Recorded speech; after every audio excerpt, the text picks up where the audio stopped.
I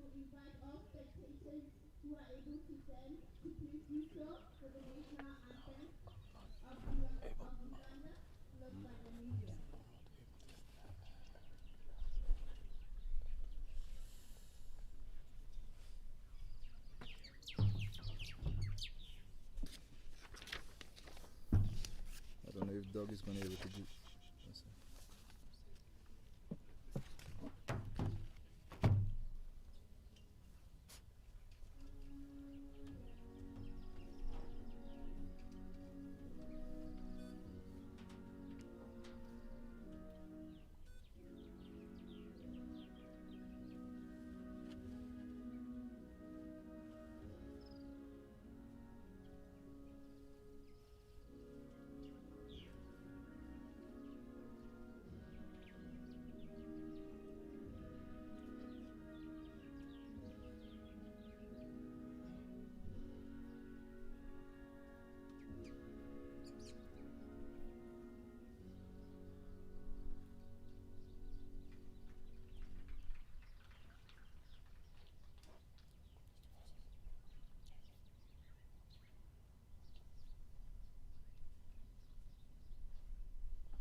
Sanjili Charlie.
Good day, ladies and gentlemen. I greet you from Gaborone here at the Botswana Cricket Association Oval, Ground A or Ground 1, in the match between Uganda and Namibia. It's the final day of the ICC and the 19 Women's T20 World Cup Africa Qualifiers. We have Namibia winning the toss and putting in Uganda to bat. Officiating in today's game, we have Chabi Aino from Zimbabwe and Sanjay Bagava. With me in the comm box, we have Florence. How are you, Florence? Morning, John. I am very, very thrilled for today's match. It is a fight for the third place here after both the teams lost to their respective opponents in the past 2 days. Namibia losing to Tanzania and Uganda losing to Rwanda the day before. And they're meeting again for the second time in the middle there, so... Yeah, the two meeting in the first game.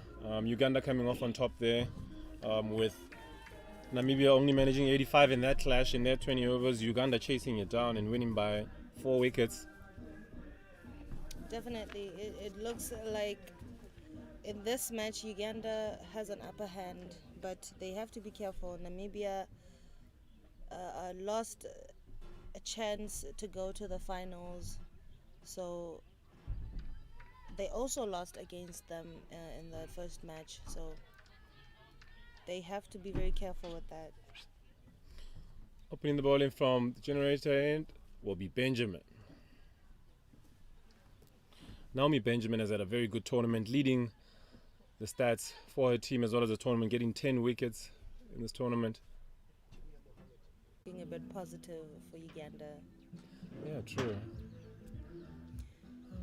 I'm not sure the third man should be that wide, really, considering the pace of the bowler. However, they continue to put him there. But they're playing on the far end of the wicket, and if you're an outswinger, it turns to swing a lot. Ooh, a beautiful save from the keeper. That throw was a bit off, considering the batsmen were already inside the crease. It's always nice to see a keeper diving. We see a little bit of professionalism from them.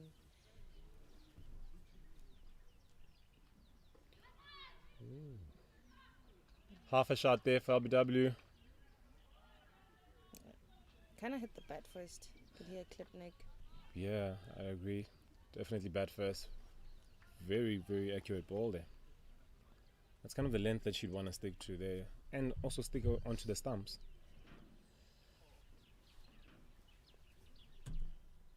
Ooh, another delivery on the stumps there. Dot ball.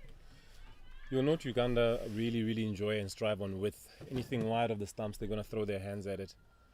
Definitely, it's not threatening them, so why not go for it? 100%. It's Namibia would want to target the stumps as much as possible and bring LBW and Bold into the equation. Oh, another accurate delivery there. Reading the script very, very well there. Saima. That's one thing about Saima. She doesn't have a lot of wickets as a bowler herself, but she's got a good length and line. Everything of hers is always outside off. A little closer to the pads here and there, but she's always looking to hit the deck all the time, giving the batter a chance to play instead of giving them loose balls and a few runs off the bat. 2 overs bowled, Uganda 13 without loss. Yeah, I like Saima's action as well. She gets over the top very well. Lots of energy through her delivery there as well.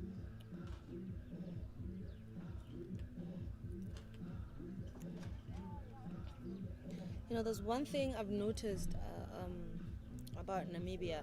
They always have that bowler who is always chipping in to take wickets when they bowl. And then on the other end, they'll have a bowler who is mostly concentrating on focus kind of deliveries. Not looking to take a lot of wickets, but just to keep it at a good line and a length. And we have a bowling change already from the generator end. Oh, another full toss there, called wide. Kylie Nell comes in Repeating the same ball as Benjamin, but this time it's a little wider than the mark. Yeah, I'd be upset if I was Benjamin, really. One bad over, you get taken off.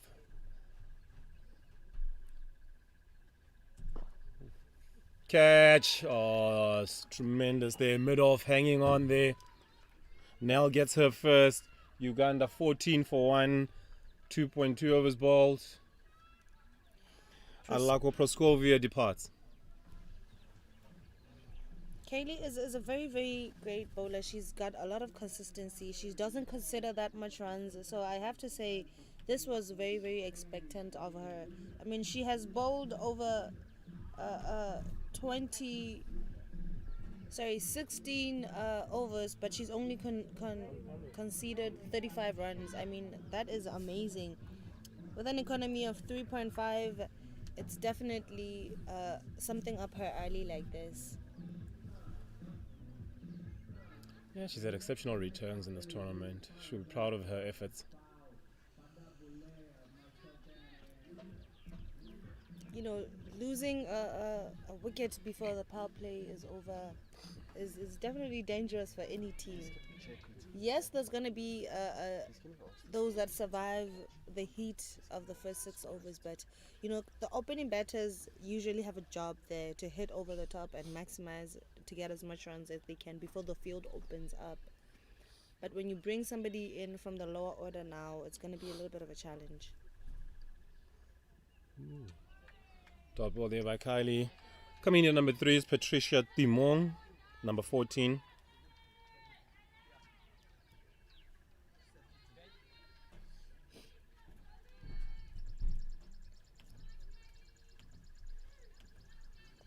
The team cheering Kaylee on with that outswing that she has.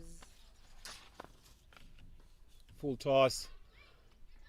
Timong would want to capitalize and do better with that. Dot ball. It found a square leg right where she was. It would have been a boundary. That was a good shot. Yeah, straight to Georgina Fourie there.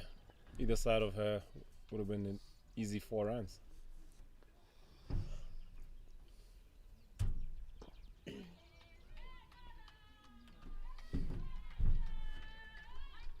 Game is a little relaxed, but the run rate for Uganda is a lot higher than usual. So I have to say, at least they're starting off the game with a lot of runs on the board. That way, even if they face a lot of dot balls, they still remain calm. Yeah, both these teams losing their semi-finals. Namibia going down to Tanzania, Uganda going down to Rwanda. You know, we're seeing some common things here. These teams are playing again for the second time. So are those in the final. They're going to be playing together for the second time as well. She gets off the mark there with a single down to third man, misfield. Ooh, bad running there. They hesitate. Only get a single. That's the end of the over. 15 for 1, 3 bowled.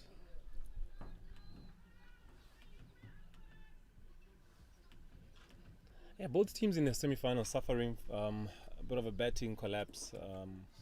Namibia batting first in their semi-final. Lack of energy, lack of initiative. Got them only 107 on the board. Uganda chasing 97, failing there. A couple of run-outs in their lineup. Very unsteady at the top. They'd want to do better on both sides.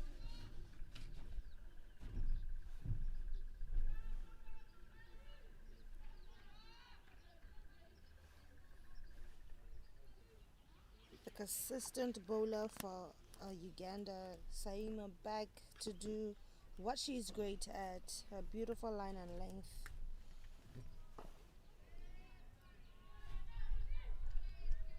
I must say I'm really impressed by her action. She just looks so smooth, very effortless through her bowling action.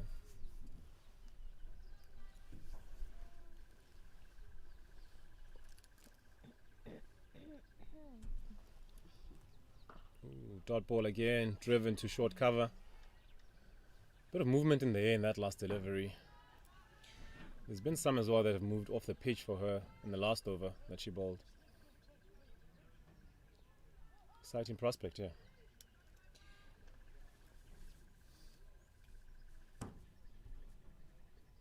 Ooh, dot ball there.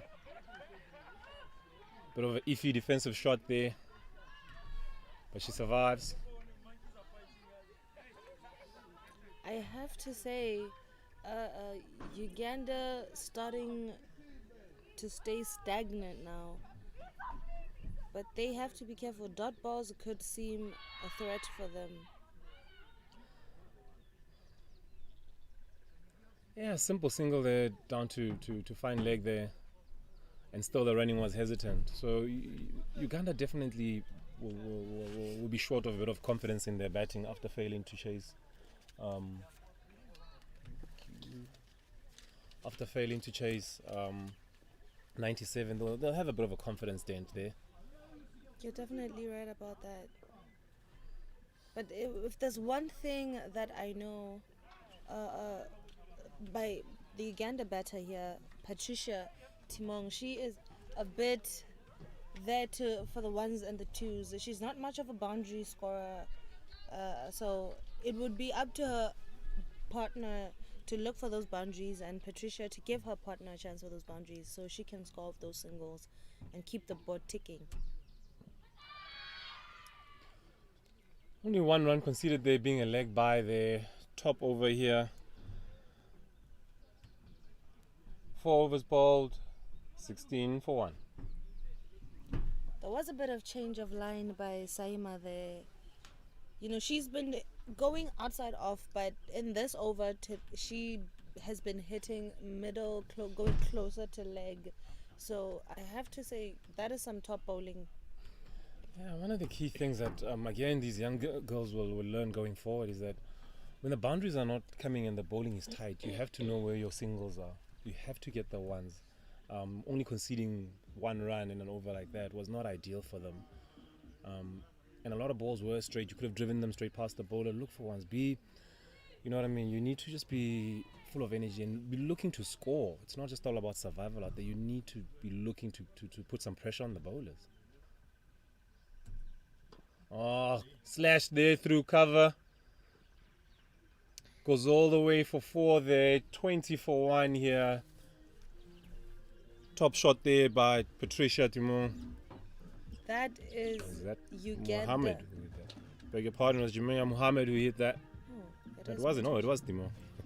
That is one thing about Uganda. Anything outside of, they will certainly maximize on it. Yeah, and so for me, in early on, if there's a straighter ball, you're looking to just break your wrists a bit and drop them for 1. Either to find leg or somewhere on mid-wicket area. And now you definitely see a change in the Namibian setup. You see it moving cover down to deep cover. Bad ball there down the leg side. Chase for short fine leg. She ropes it in. They come back for a second. That's a Better great running there by Timon. That's a great chase there from 2 runs for Timon. Kaylee. I have to say, I would have thought that was a boundary. It seemed to be slipping away from her a little bit. So I have to say that is a very great chase. You can see the athletic ability of the Namibian team. Another full toss there. Namibia really dishing out a few full tosses here early on in this power play. But at least she is protected, so even if it does go outside of that much, but now that she has protection, at least they may be able to save 2 runs or 3 runs. Yeah, that's a win for Uganda. They're forcing Namibia to make that change and take out a sweeper to the point boundary or cover point boundary. You see, balls like that was a bit of a half volley, and you want to put a lot of energy into those and see if you can get a single there rather than just patting it back simply to the bowler.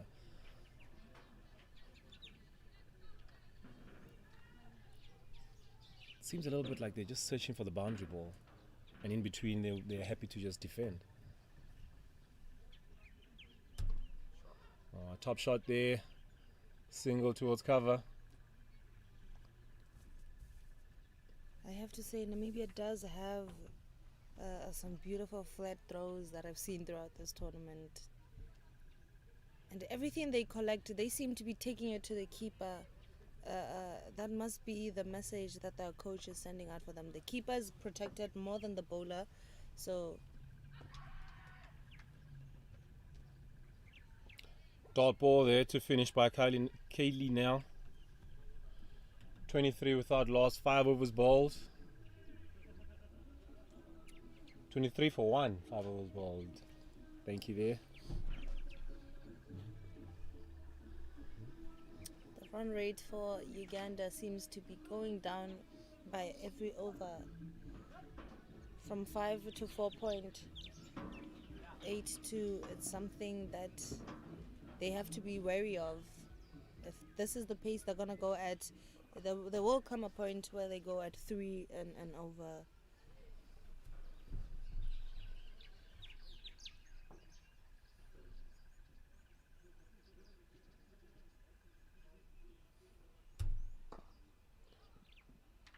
Top bowling there, wicket to wicket.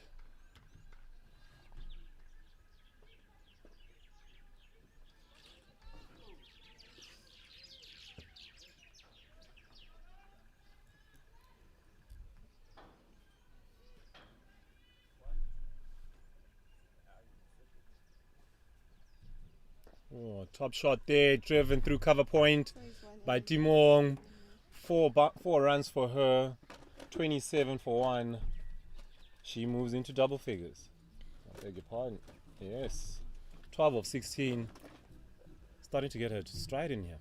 I have to say, she's been struggling with her drives, but now she seems to have found her foot, and she's definitely doing and capitalizing on those full deliveries by Namibia. Yeah, she's been exceptional through the offside, really. Luscious cover drive there. Now they've got the sweeper out, which is a win for her.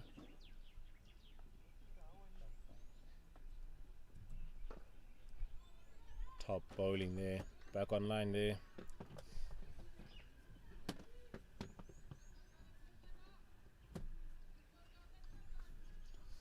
I kind of want to see one of the teams taking the initiative in the power play. Somebody just taking the initiative and say, look, we're going to be a bit aggressive in this power play. Oh. Again, she strengthens her arm, but she fails to contact the ball clearly. And yeah, a shot like that was a good ball, you know what I mean? Just being a bit positive, taking on the game a little bit and saying that we're going to put pressure on you and let's see how you respond. Ooh, risky single that popped up into the covers. Dot ball.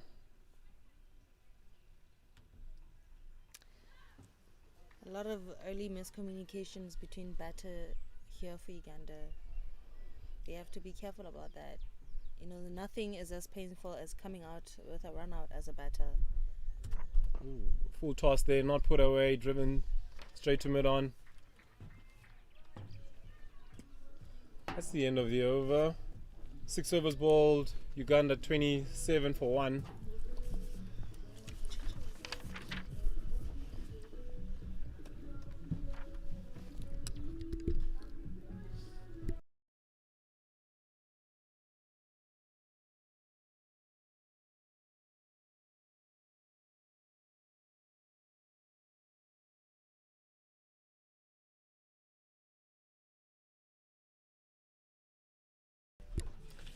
Kylie now to continue from the generator end. Joining me in commentary, we have James Moses, Botswana's most capped player, most centuries for Botswana, most wickets for Botswana, my roommate for over a decade. How are you, Jay? Hey, good morning. Good morning, Jono. Morning to the viewers and listeners in and around Africa, Asia. Yeah, it's been a pretty humid morning. And a quiet day for Uganda also.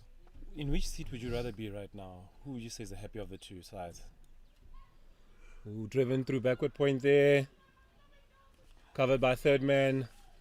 Coming back for 2. Dimong gets back for 2 there. Takes her score 2.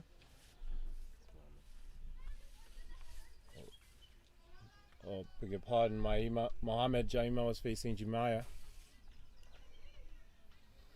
Yeah, Jay, who would you rather be? Whose seat would you rather be in? Yeah, I'd rather be in Namibia. Uganda seems to be undecisive about their running. and I don't know if the jitters from losing part of the semi-finals.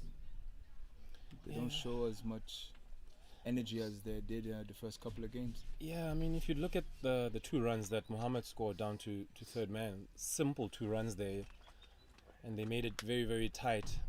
So it's things like that. They're very hesitant in their running. And it showed in their semi-final. Single there to mid-on, wide mid-on.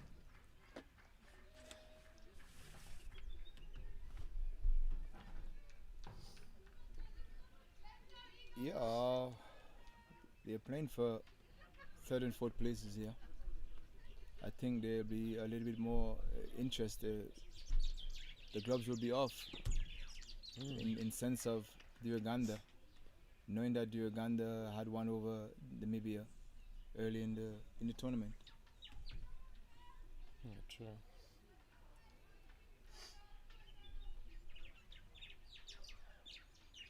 But who knows? Maybe it's personal. I mean, one of the interesting things as well will be driven there wild by to Naomi there at mid-off. Dot ball to end the over. 30 for 1, 7 bowled. I think one of the interesting things is going to be when Uganda come out to bat, Jay, is going to be their fielding. Really been one of the poor sides in terms of from a catching point of view, putting down about 12 catches, 10 catches in their first game against Namibia, and in the semi-final they were really bad, putting down about 4 to 6 catches in the power play. So that's an area that because it's a controllable, they're going to want to be better at that, and they're going to really want to work hard at that. The running between the wickets, I think, is something they'll get better with time. Yeah, we always say catches win matches, but in particular games like these, knowing what's at stake, I think at least a little bit better should have been done. 12 catches in the semi-finals. Yeah, really been poor. Aged there to third man. Third man does well, keeps it down to 2. Mohammed coming back there.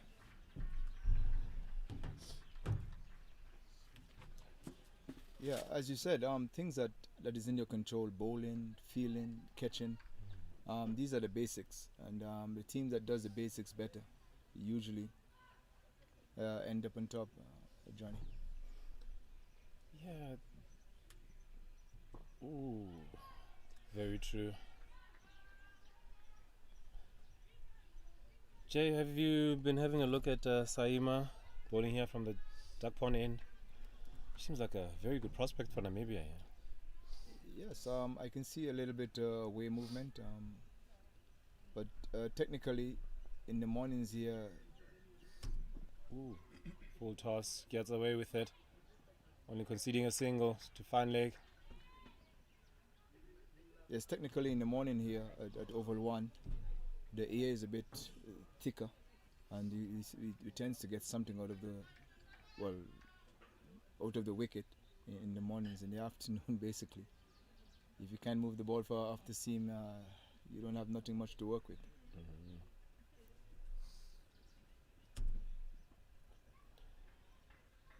Dimon squirts 1 down to fine leg. Should come back for 2 quite easily. Uganda 35 for 1. And Jono, there's so much to look forward to in sense of from the bowling perspective. Some of these girls seems to move the ball. I don't know if it's the ball or yeah, but they seems to get very good movements off the wicket. Ooh. And even bunks on occasion. Yeah, very well bowled there. I must say that shot really excites me, Jay. Patricia Dimon there, having a bit of a slash outside off stump. I was saying to Florence in commentary that I'd like to see one of the ladies just take the game on and really say, I'm going to take these bowlers on and put pressure on them. Yeah, even in the first semi-final with Namibia, we thought it was, I thought it was a strategy to start slow, which didn't pay it off one bit. Just got just a little over 100 runs and lose quite easily. Very true, Jay.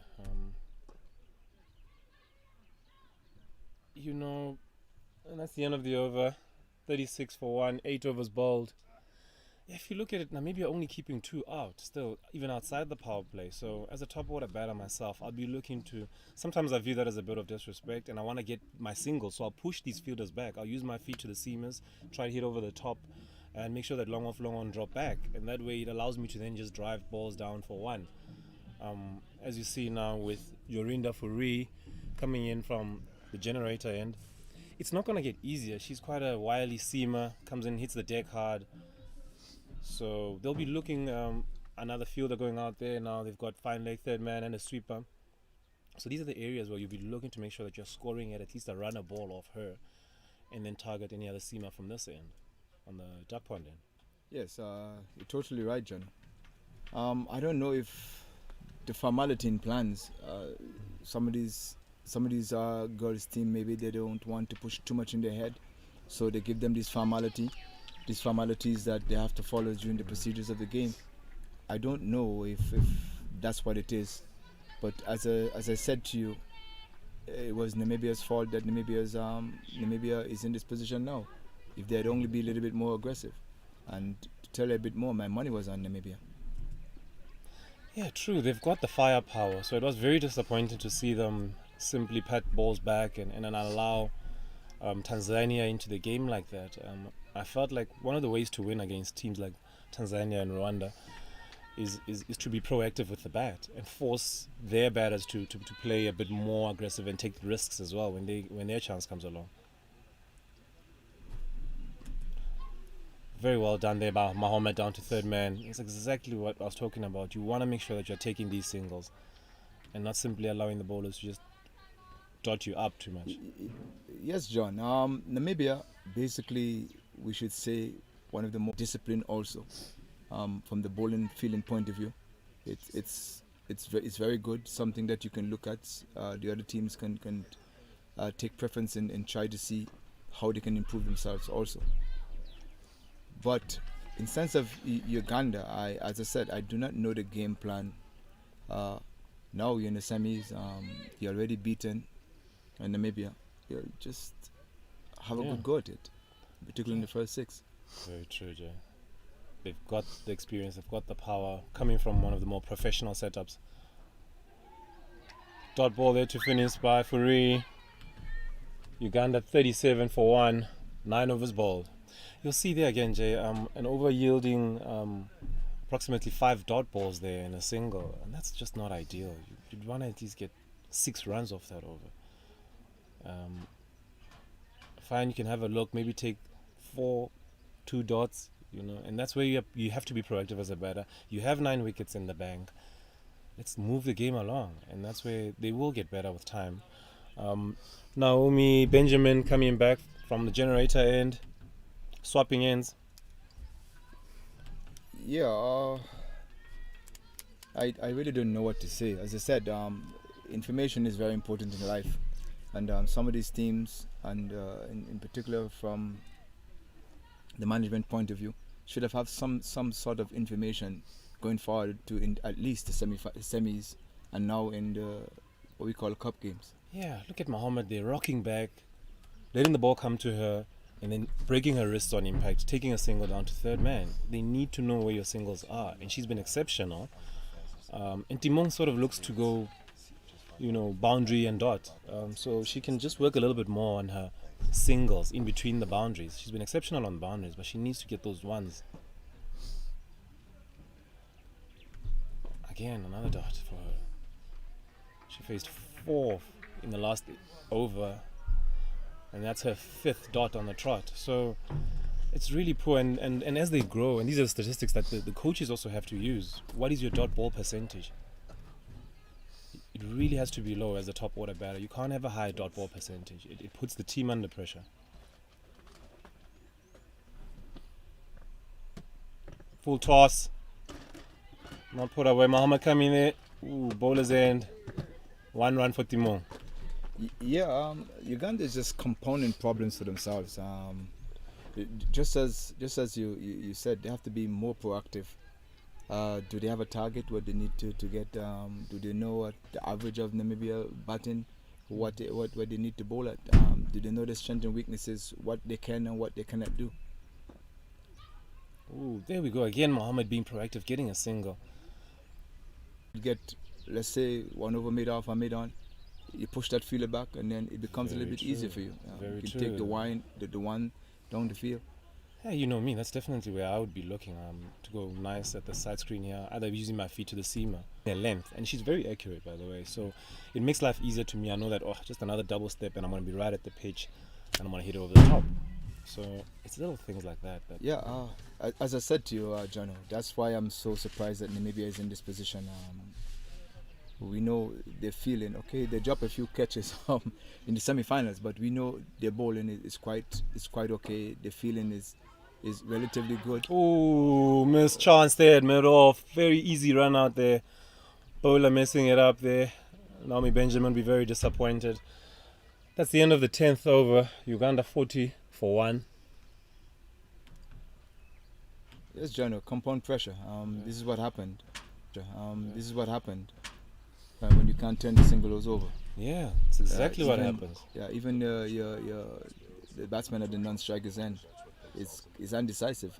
I mean, she's faced 32 balls for 15 runs, Patricia Timong, and she hasn't really looked troubled by the bowlers. And that's the disappointing thing about it. Yeah, that's a strike rate of 55, about 55. Strike rate at 55 in the T20. Doesn't matter where you bat. Yeah, Jamia Mohammed, on the other hand, is 22 of 26, showing that she's been proactive and trying to get those runs. Oh, again, looking for third man there. Simple things like that I'm talking about. Unfortunately, dot ball for her.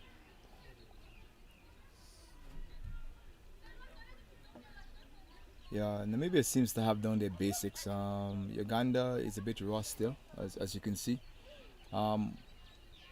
Backward point, that's where singles open the face of the bat. Yeah. Get across, backward square. Oh, ball there. Furi goes through Mohammed. Uganda moved to 40 for 2, 10.2 overs bowled. Mohammed batted very, very well. They're top knocked by the skipper. They're getting 22 of 27 balls. Should be disappointed. Getting balled, just trying to angle one to third man there, opening the face of the bat. Unfortunately for her, she has to depart.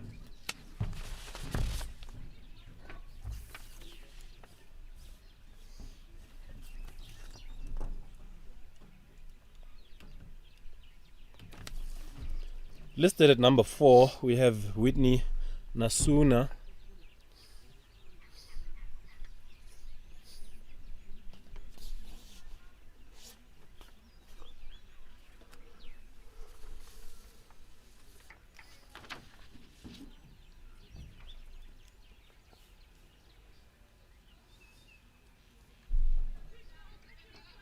Taking a bit of time, yeah. You know, as a non-striker batter, always never really liked waiting for my partner to come in after a wicket falls.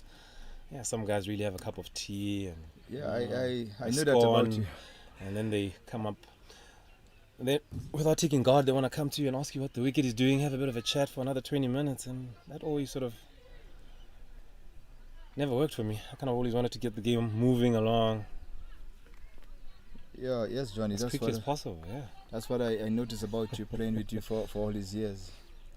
The only thing that frustrates me about you when I'm batting with you is we never try to rotate the first ball when we open the batting together. I always want to get it. He always seems to want to face the first ball of the innings for some multiple reasons. Yeah, you know, I think for what happened is that when I used to alternate with partners, I'd be sitting at the non-strikers end for the first ball, and they'd get a couple of juicy half volleys, full tosses, you know, from nervous bowlers. Bit of a change here. Melissa Ariokot is the batter at number 4 for Uganda.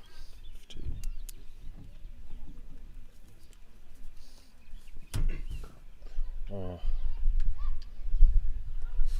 she gets off the mark very nicely there to backward point. Bit of a misfield. Positive start for her. Yeah, in their first game, Namibia got 85. And they lost by 4 wickets to Uganda. I think Namibia will be taking that into consideration going forward as well. If we can get them for just about 100 runs, we have a good chance of it.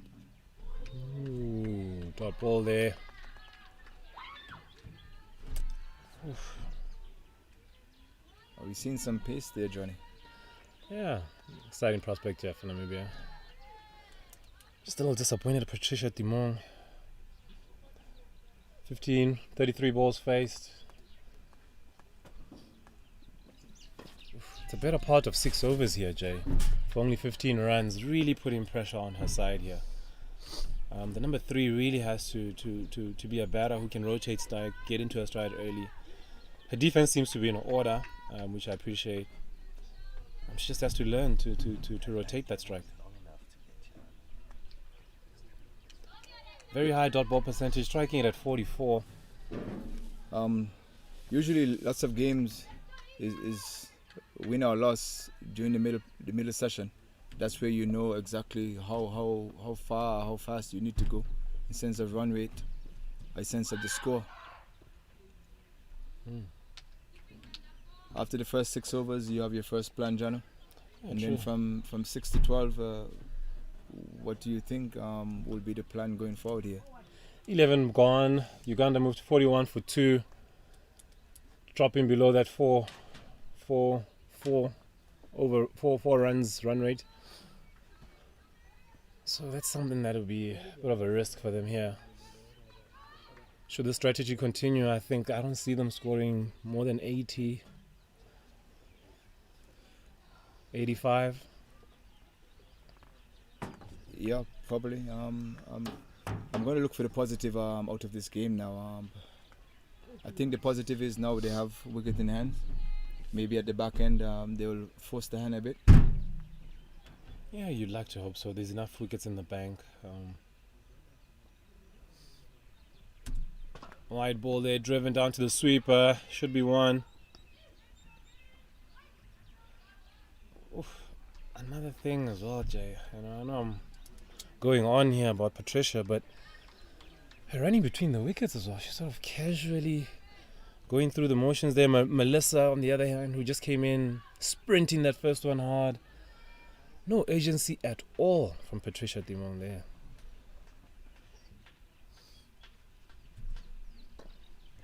Again, getting a single there. Well done by Patricia. She'd want to do that a bit more often.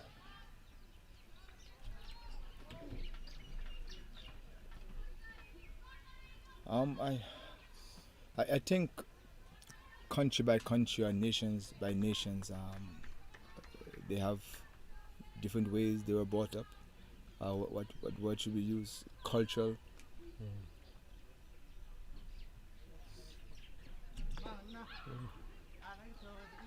Yes, the word cultural differences. But when it comes to the game of cricket, I think we all speak almost the same language.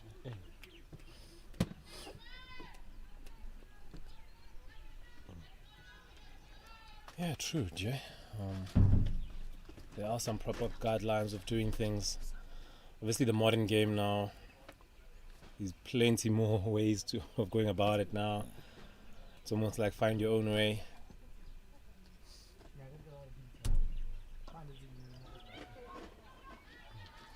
Yeah, Patricia seems to be it's just being a spectator down here. Does she remind me of someone in our team? Does she just sitting at the other end and her bat? Nope. Let me dodge that one. We have a player by the name of Modise, yeah, who does that a lot. Does he? Yeah, I think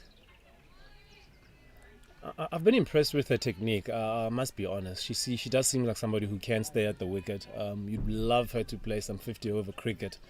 Must be a wonderful prospect, because 50 overs generally you don't have a lot of pressure up front.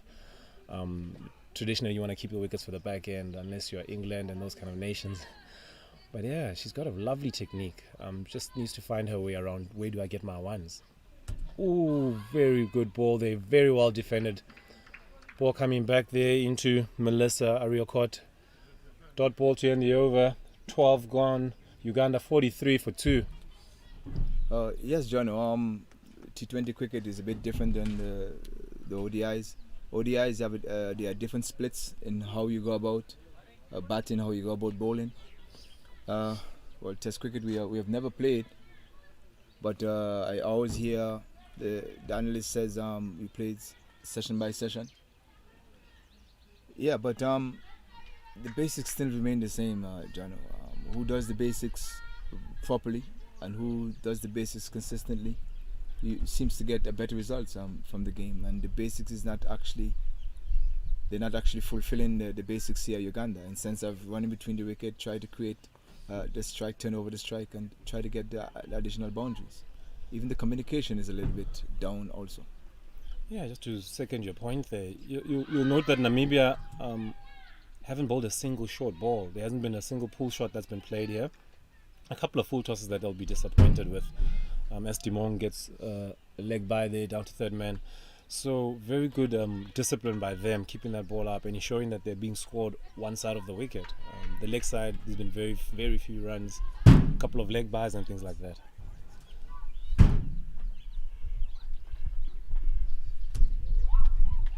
Dot ball there for Fari.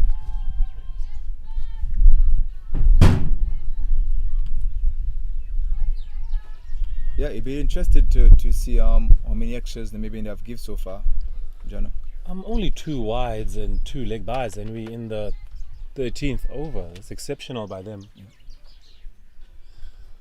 Very good discipline here by the Namibians.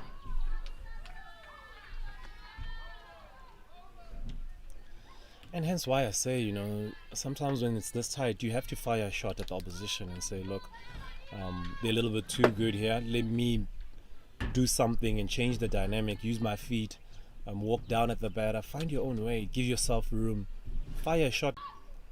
As one is squirted there down to third man there by Melissa Arikot. We also mentioned team plans, game plans, and Namibia seems to have it down. They have the third man back, and the extra cover sweeping, and just attacking just on and about off stump. Oh, as we speak about it, third wide is bowled by Namibia. I mean, you'll note that they won the toss and sent the opposition in, and for me, the clear ploy, in my view, is that they're looking to get the Ugandans out cheaply and then chase it down very, very quickly and head home. So Uganda now, the ball is in their court to make sure that they get a big score here and win this game, being sent in by the opposition. Oh, you see what I mean by Patricia at the moment, and it says dot or big shot. Yes, Uganda seems to do things in spurs, Jono. I was fortunate to come into one of their games, and it seems like in sessions sometimes they're a bit low, but by nature they are very attacking team by nature. I don't know if it's opposition now, it's a problem, or maybe they don't have much to play for. You never know, but every game should be of some significance, in particular when you're playing in a high-profile tournament like this. Yeah, every game that you represent your country, you should come out there and really, really fire. There's no such thing as a dead rubber when you're playing for your country.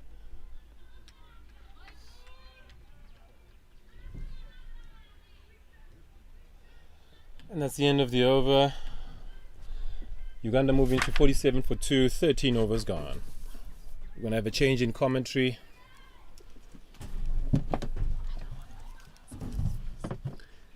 Coming to commentary will be Wayne Takaindisa and Florence Samanyika.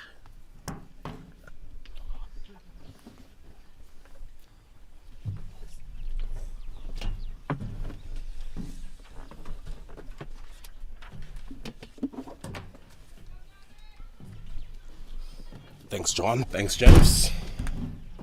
47 for 2 after 13 overs. Namibia winning the toss and electing to field. They'll be somewhat happy with the start they've had into the 3rd, 4th place playoff in the Under-19 Women's T20 World Cup Africa Qualifier. As we see Malisa Ariakot taking a single after bowling off Benjamin. Not alone, as I'm joined by Florence Samanyika.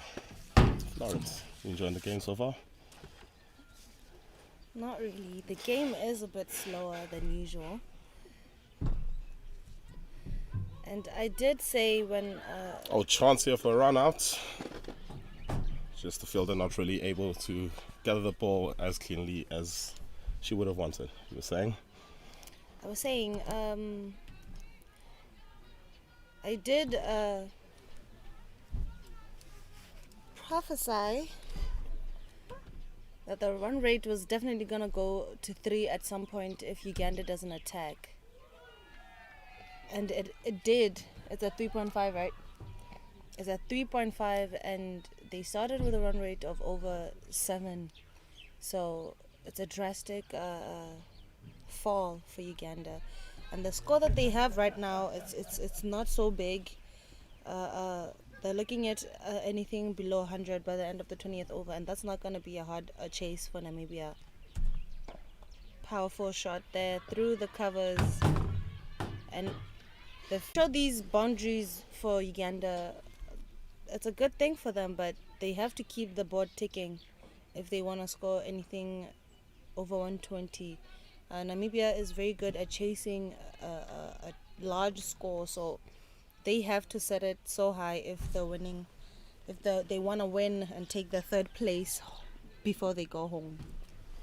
Indeed, yes, that boundary also bringing up 4 overs. Charts, sweeper coming around, callers for 2, and they will get it comfortably. Solid running in between the wickets for Uganda, maybe taking a bit of your advice into their strategy now. You know, usually we'd see Uganda already at the 50th mark, maybe after 10 overs or 9.2 overs, but 13 point something overs is a little bit of a slower situation for them right now. But Namibia are doing really well in keeping them under a lot of pressure. A great save by Point there. I'm sure Adele put her best fielders on the off in those kind of situations. Yes, that was Alice Kakungwa doing the fielding there at Point. So completing over number 14. That's 55 for 2. It's this one, these two.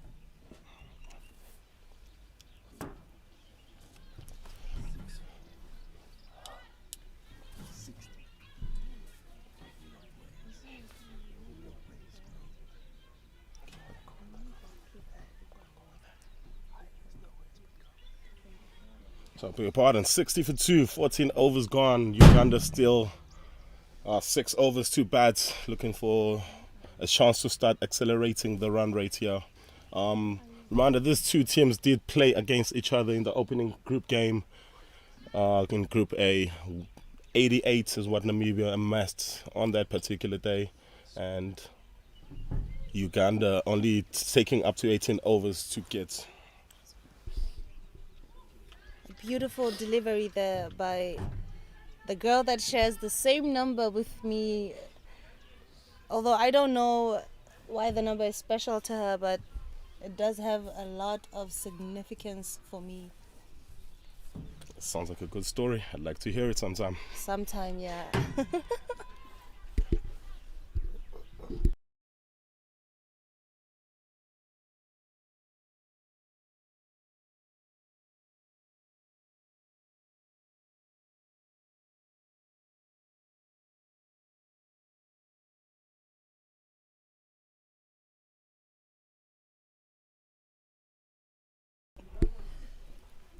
It's really going to be a tough fight for Uganda if they don't push the score to at least 110. It's going to be an easy chase for Namibia. Yeah, intense there from the skipper, but not the connection that she was looking for. Another single, at least starting to rotate the strike and getting a couple of singles. The Ugandan batters. So as I alluded to earlier, these 2 teams playing against each other all those days ago, what feels like an eternity ago now. What do you think they would have learned from each other from that game on the 3rd of September? Well, Namibia has definitely learned that even if it's a small total, they can... Oh, chance for a run out here. And... well, not really too much intent from the wicketkeeper there, and it is a dot ball. Yeah, I was saying, Namibia knows that Uganda can defend a small total. I mean, they did defend 86, so it's not that much of a worry to them. But I think that's why they're keeping them at at a smaller rate. Got it down to third man. Does very well in the field is Mwatile coming around to save what is a couple more runs to the total. Yeah, it seems these two teams really do like a very close game, a very close encounter. But will this game really mean anything to either of them, both not making it to the World Cup? Disappointment they suffered a couple of days ago. Will this match mean anything? Or is it my least favorite phrase, a dead rubber? I wouldn't say that at all. You know, when you this is their first time playing, so although there might be a little bit of disappointment in there, but they're at least taking home a lot of experience. They know that after the World Cup next year. And Boulder, oh, beautiful middle stump is castled and the furniture is disturbed. Wicket number 3, 60 on the board, 15 overs gone. Namibia on top. But you have to see Uganda. I don't know if it's because they felt defeated after losing the semi-final, but the energy they are portraying in the middle there, it's not that we know of Uganda. We know them as an aggressive team, so the way things are rolling out, the run rate, the way they attack the bowlers, it's something you can see that it's off. So I do have to say they have to pick up their feet if they really, really want to push through for the third place. But it's all going to happen in the second innings, so we'll just have to wait and see what the final score for Namibia to chase is going to be. Yes, the old adage in cricket, both teams have to bat on the same wicket, so very hard for us to judge where this match hangs right now, only 15 overs into the piece. Sandra Cha, the new batter for Uganda. She comes in 60 for 3, 5 overs to go. This is hammer time for any F1 fans out there. The time for them to start going for boundaries. Definitely. As you can see, there's been a change of bowlers.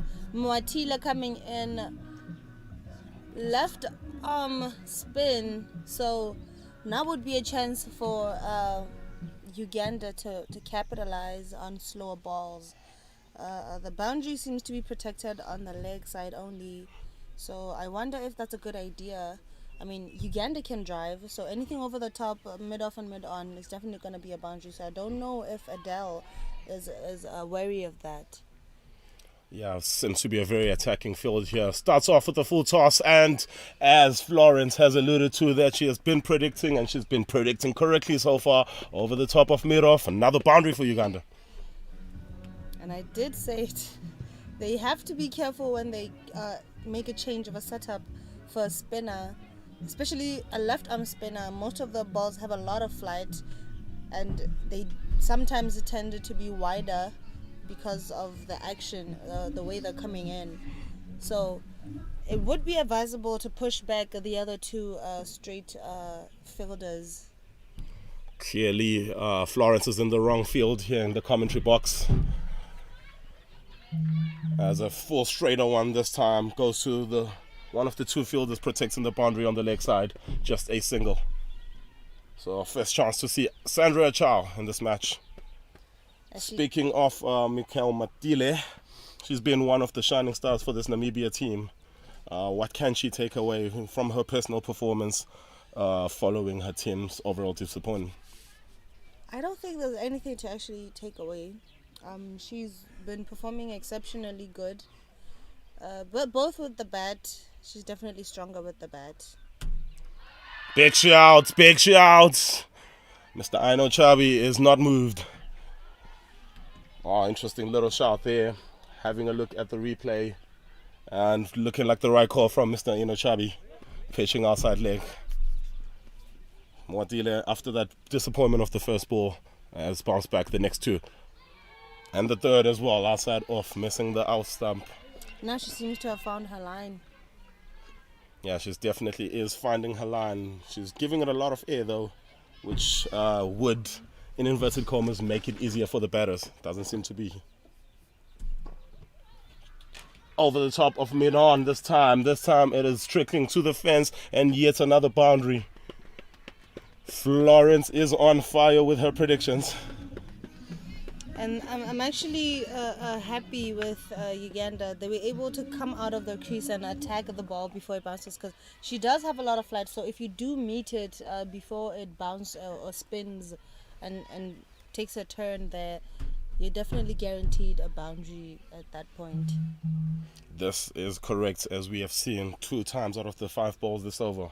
How can she end this over? Full toss. That's in the gap. Nobody's getting there. Third boundary in the over. Big over this for Uganda. This should kickstart their innings. Over number 16 gone.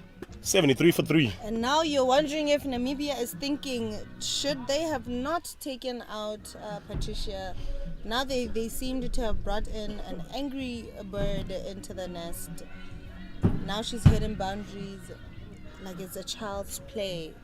Indeed, Patricia Timong was striking it at very low strike rates for T20 cricket. A Chow is having a go. Oh, turns inside edge and just misses the off stump. Chance for a wicket there, but in the end, it's a single, and runs is all that matters on the board. This over has been quite expensive for Namibia, I have to say. 13 runs is one of the best Uganda has gotten this today. Maybe they are getting into the mood, getting themselves into the mood very late into this piece. 4 overs gone, 74 for 4 overs left in the piece, I beg your pardon. 74 for 3. What's a good score here, Florence? 4 overs, 74 on the board. What's a good score? Well, Namibia does have a chance to keep them under 110, but for Uganda, they have a lot of balls at hand, and with Sandra Achawa at the center there, hitting all over the place. 115, 120 is a good score for Uganda. So that's what, 40 runs in the next 4 overs. They would have to get a move on. Intense from Achawa, straight to the fielder. But this bounce, it goes over the fielder, misfield, and this might trickle to the fence. Indeed it does. Great way to start this over for Namibia. Uganda, beg your pardon. I did tell you, Sandra knows exactly what her job is there. She comes in the middle overs as a middle order batter. Usually the sense would be to have them attack and hit as much as they can to get those boundaries, especially now because the top order batters were having a little problem with maximizing the power play as well as putting a lot of runs on the board. Strays away from her regular line, wide outside the off stump. Protection now on the on the long on boundary this time, looking to protect a little bit more.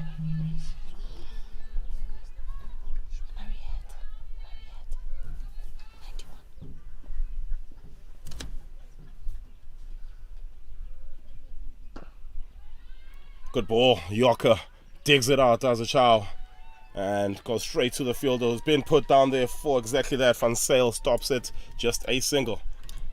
And you can see now Namibia has managed to get a little bit of what we call switching on.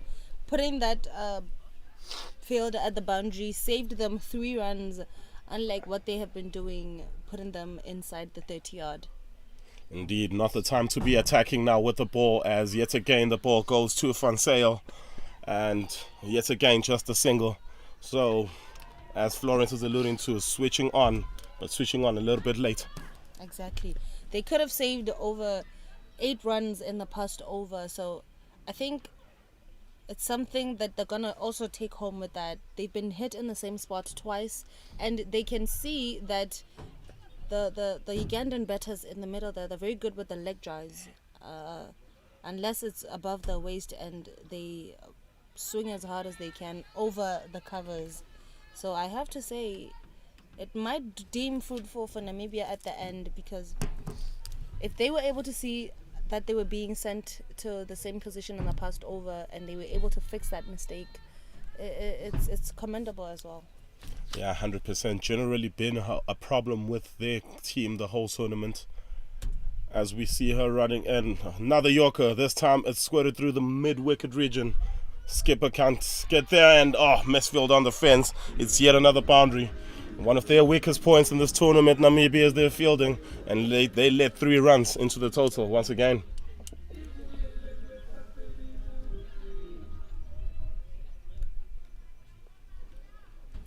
"18 off 8 is Sandra Achau. Definitely going to change her name at the end of this tournament to the finisher, because she is putting Namibia to bed.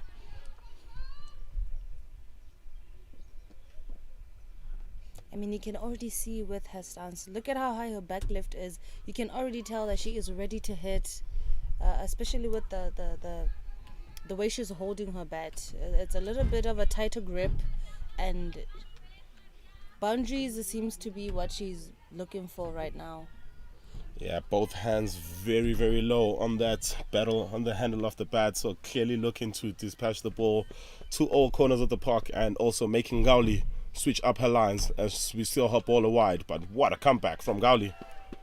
Very good ball there. Outside off, big swing, nothing doing for Sandra.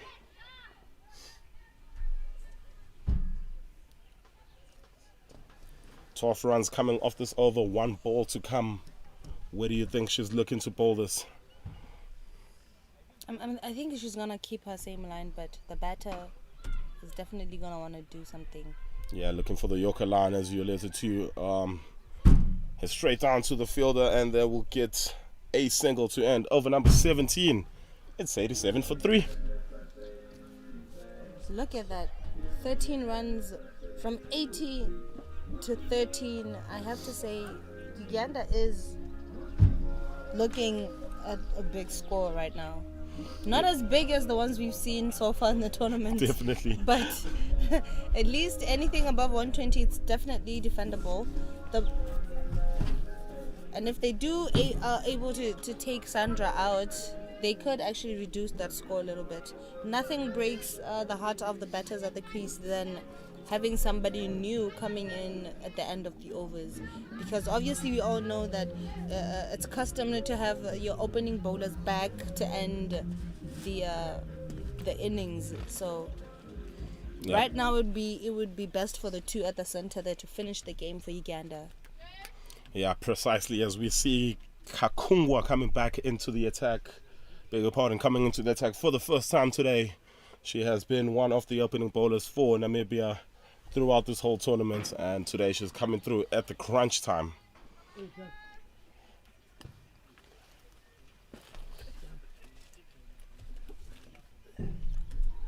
An inside edge to the leg side, only managing a single. I have to say, the umpire calls a no ball.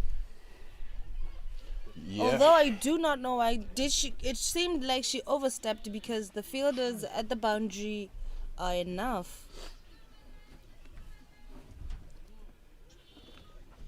Yeah, not quite sure as well why that no ball was called. Very late call from umpire Chubby. But here we go. Free hit. Right batter on strike. Oh, and she misses it. You know, that's one thing about free hits. You have to keep your eye on it, because you want to maximize as hard as you can. You want to swing your hands, because either you're caught or you're bowled. It doesn't really matter. You're still safe. Yeah, it's an old adage in cricket that all batters just want to hit the ball as far as possible on a free hit, instead of maximizing the situation for your team, getting as many runs as possible. So, good outcome there for Kakungwa, as that's just the dots. This one is short, wide, cut away. Sweeper on the fence. Oh, they're turning for 2. And they make it comfortably. Fantastic running between this pair.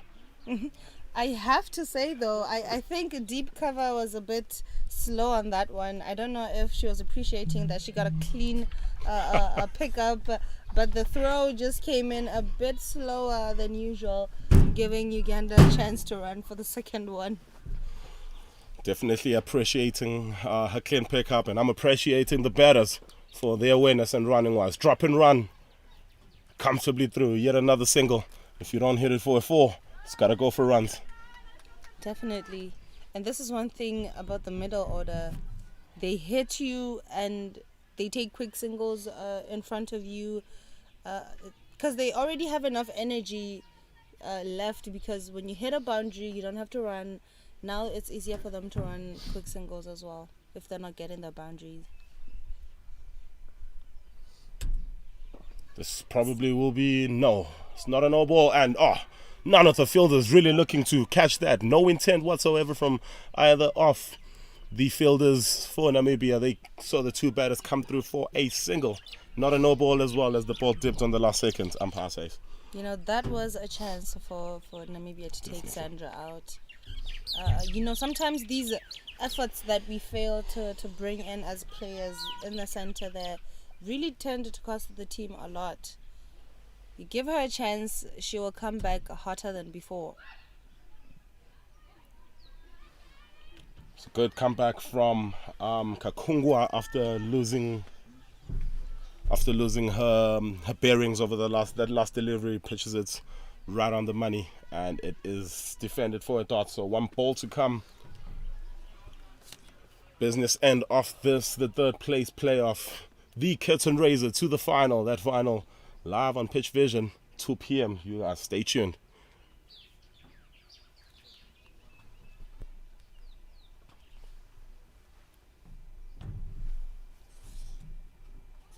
Ariakot looking to have a go as well. Not having hit too many of the balls, watching her partner on the other side hitting the ball all over the park.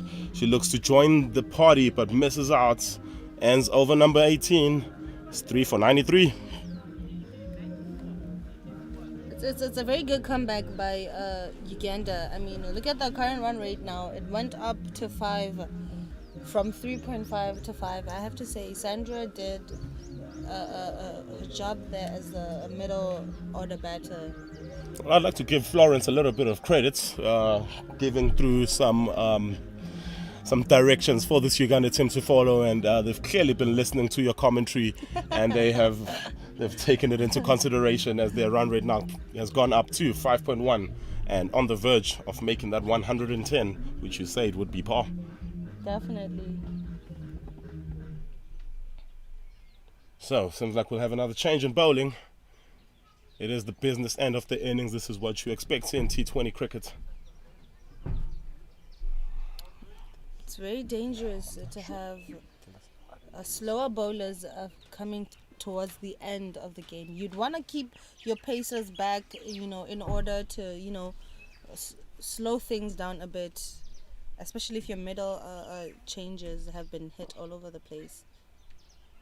This is true. That is hit straight to the skipper at mid-wicket, and they scampered through for a single that is running at its best.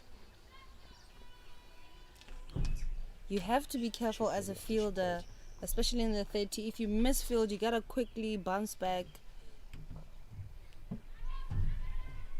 That is swept behind all the way to deep mid-wicket. But it had a little bit of a bounce before it arrived at the fielder.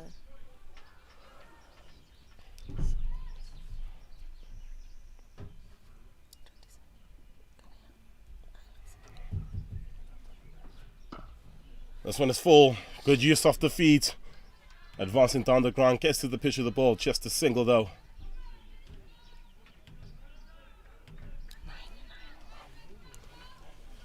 Yeah, the new bowler being Angela van der Merwe. Started off well in this, the penultimate over of the innings. A single, a double, and another single. Down the next side this time, and it is wide. Sandra missing out there. But they will take the extra run and the extra ball to follow as well.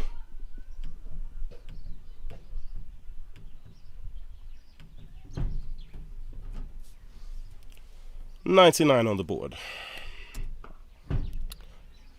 That is commendable from Sandra. She manages to hook it above mid-wicket there. Yeah, not getting the power that she desired, but getting the placement all too well and enabling her team to come back for a couple as the 100 comes up on the board for Uganda. I mean, you have to look at the height of Sandra. If you bowl anything full, she's definitely going to whack you outside. But if you keep it down low for her, look at that. That No is ball. a powerful shot. It's in the air. The catch is put down, but it was a no ball in the end. That, Disappointing times for Namibia. I have to say, that is commendable by Benjamin there at the deep cover. Look at how strong her arm is. Yeah, definitely. If you're a Uganda fan, we were hoping for 2 runs for there, but you did not. This is Arya Kott. She also extending her footwork and hits that 2 long off for a single. So what has been a very commendable over, apart from the 2 extras, it's been a decent over this from Angela. No boundaries as of yet, 1 ball to come.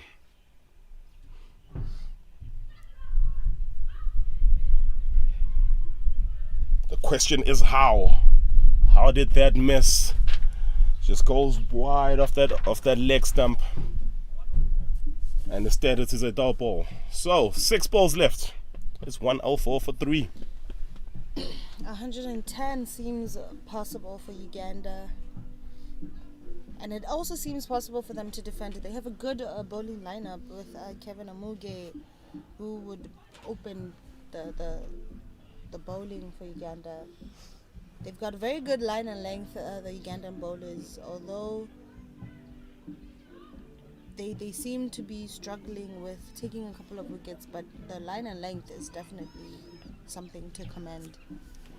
Indeed, in terms of bowling extras in this tournament, one of the better sides are the Ugandan sides. So you know that not too many of that 104 runs is going to come from extras.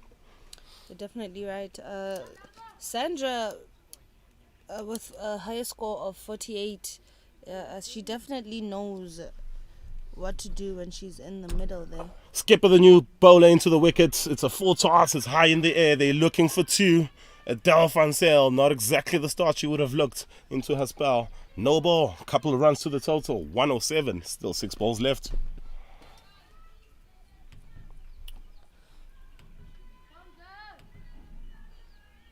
This partnership has been absolutely brilliant for this Uganda team. It's on 47. It's in the air. She goes for the catch. Does not catch it, but it is a free hit. So they come scampered through for a single. Desired results for Namibia that. You're right. So far, Van Zyl is her balls are not that bad. I mean, she has a lot to do if she wants to break up this partnership here. Single down the ground. They will look for 2. No, they will not. Settle for 1 run.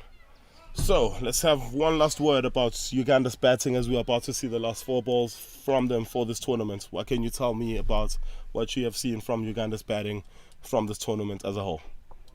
Uganda's batting for me is commendable. They usually start slow and then they pick up towards the end. And big swing. Protection in the deep though, so just a single.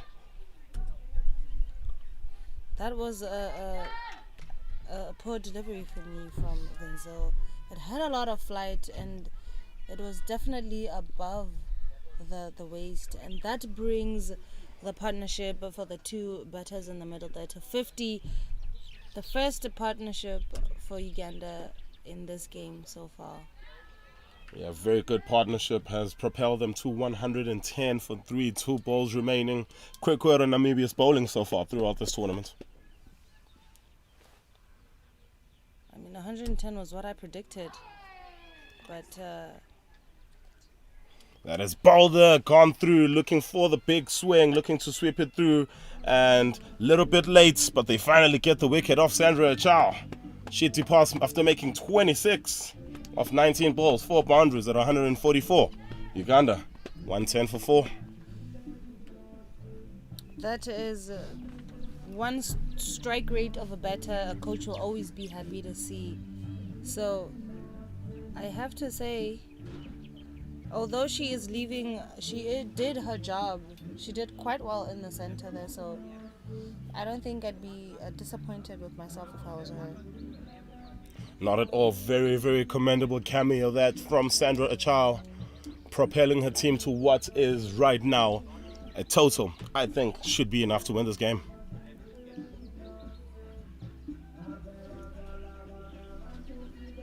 Only one ball remaining, so I wonder if the new batter coming in there, number 75, Immaculate Nandera, the lefty for Uganda, I wonder if she is going to finish it off with a big shot, or will it be a good delivery by Van Zyl?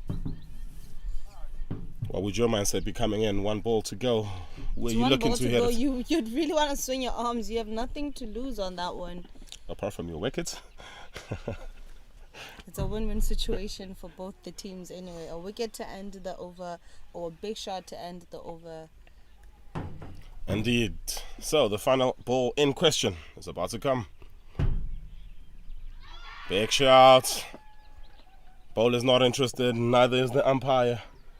And that concludes the batting innings for Uganda. 110 for 4 in their 20 overs. It has been a fantastic second half to their innings. And 111 is what Namibia are going to need to score in 20 overs. Your words on that first innings?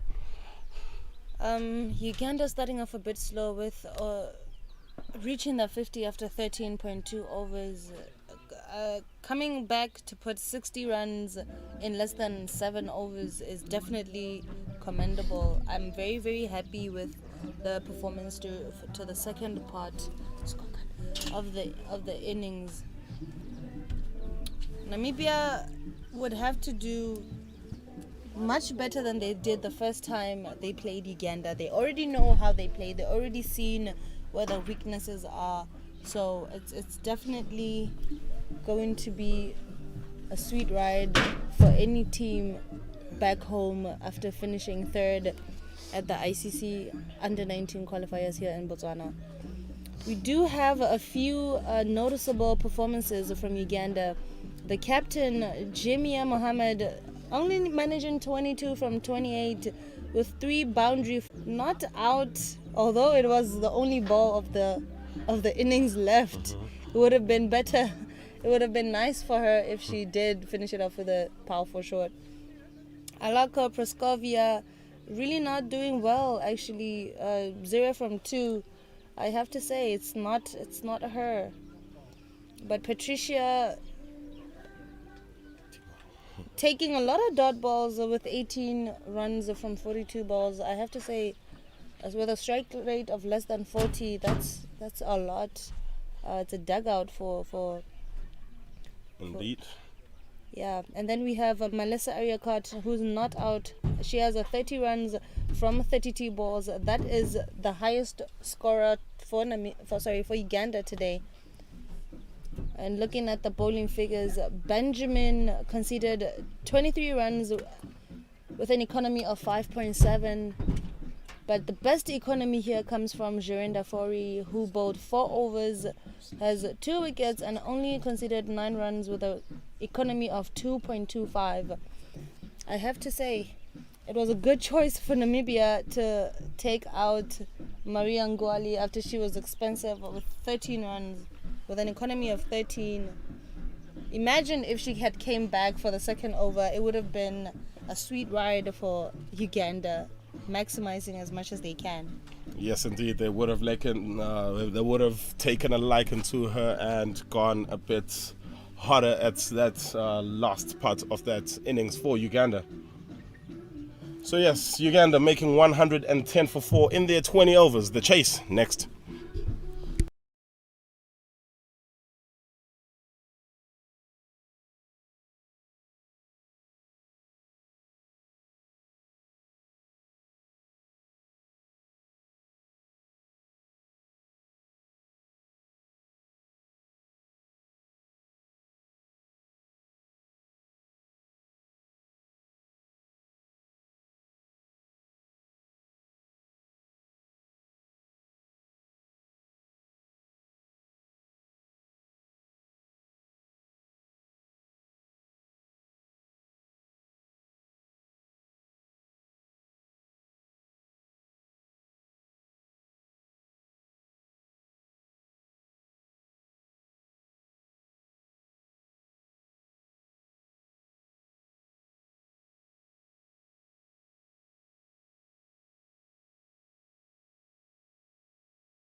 And welcome back to the second inning of our third place match off at Botswana Cricket Association Oval number 1.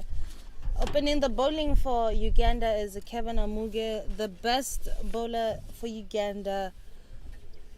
And coming in for Namibia is Moatila and Garasas. As you can see, there has been a change for the batting lineup for Namibia. You'd usually see Van der Merwe and Moatila starting early.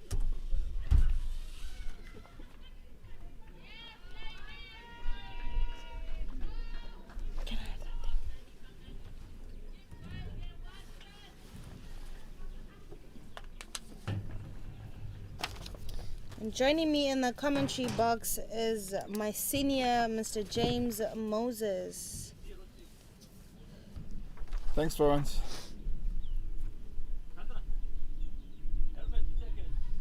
Good morning again to our viewers, listeners around Africa, Asia, and the rest of the world. Whoever has the opportunity to listen to us today.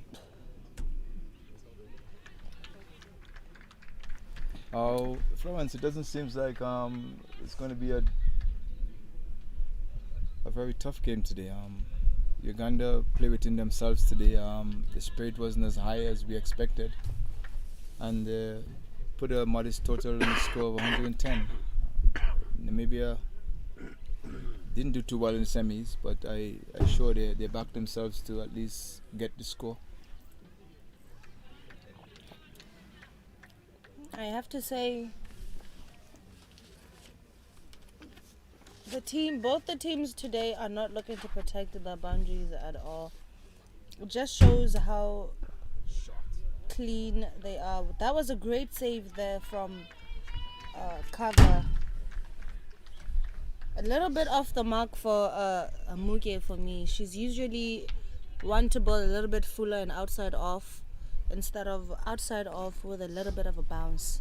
If you pitch it at that much height, it would be easier for you to be cut away for a boundary.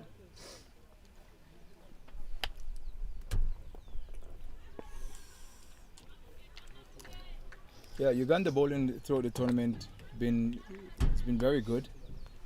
Their fielding and their batting let them down a bit. Just like today, they didn't bat too well. I don't know what the intent was in the first 6 overs. Even I didn't know what the intent was during the whole process of the game.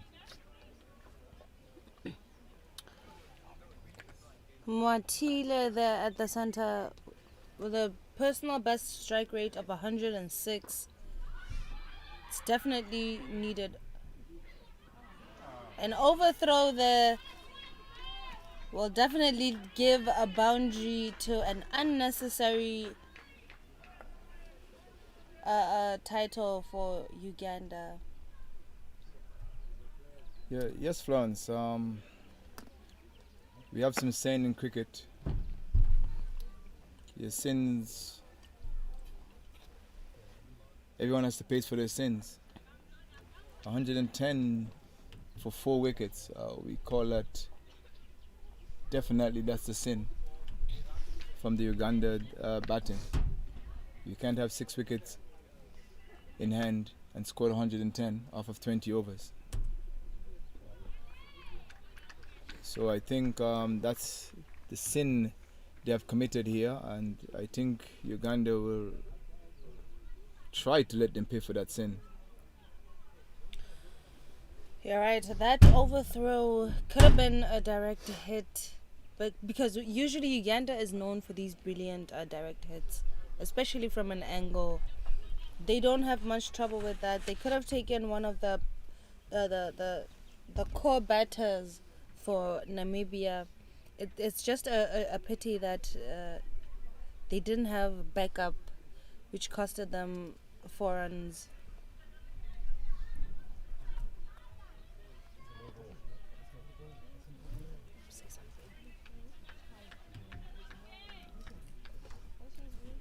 This is the second time we're seeing a bowler attempting a run out to the non-striker. And it has been called a dead ball by Mr. Sanjay Bhagava. Well, I do not know if that is unsportsmanlike or that is a rule. But something went on there, Florence. It was a supposing try to deliver the ball and then try to make a run out. Could you explain that a bit more for me? Yeah, usually the bowler doesn't have to be in action for that to be called a valid delivery. It has to happen right before you get into action, and that's when you can actually attempt the run out. But if you've already gotten your bowling foot up, that's your front foot. Sorry, your front foot. It deems as a dead ball, because the batsman has already seen you going into delivery, and that gave her a chance to back up her batter. All right, a very vague explanation, but I think I have a clue of what you have just said. The bowler from the duck punt end basically is Nandara. Nandara, yeah.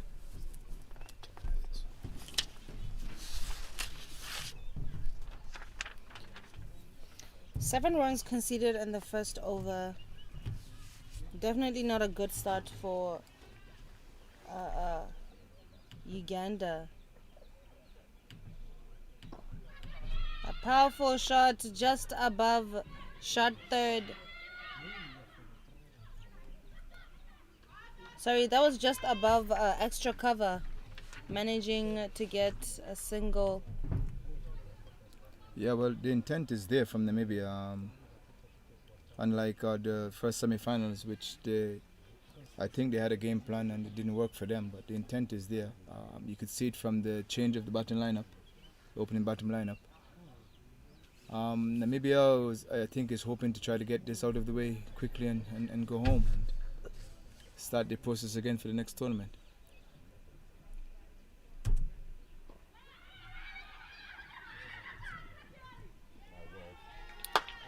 That is a very, very quick single. I don't think it can get as quicker as that. You have your point who is very, very quick, as well as your batter who is very quick as well. Garces is known for her quick singles and her fast running between the wickets, so it's definitely going to be hard for them to get her out with a run out if she's running as fast as she just did. Yeah, she's a very dynamic figure. She's also the wicket keeper of the Namibian team, and she was sent up to put some, fire into the innings. And Namibia is not wasting time here. She's more like a hitter, so you could see with the change of the batting lineup from the coach as well. It shows that much intent. They look to maximize the power play, especially because Uganda is good with the full and outside of deliveries. And then you have Garasas as well, who's very great at driving or cutting balls outside off. So you'd think the coach wants to wrap this one earlier and get it done with.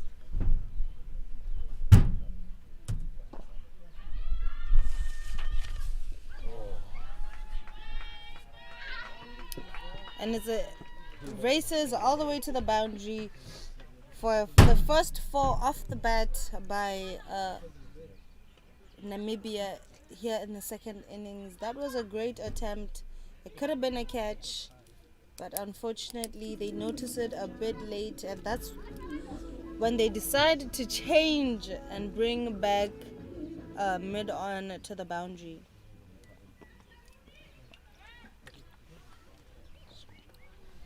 The score moves up to 13 after 1.4 overs, 2 deliveries left.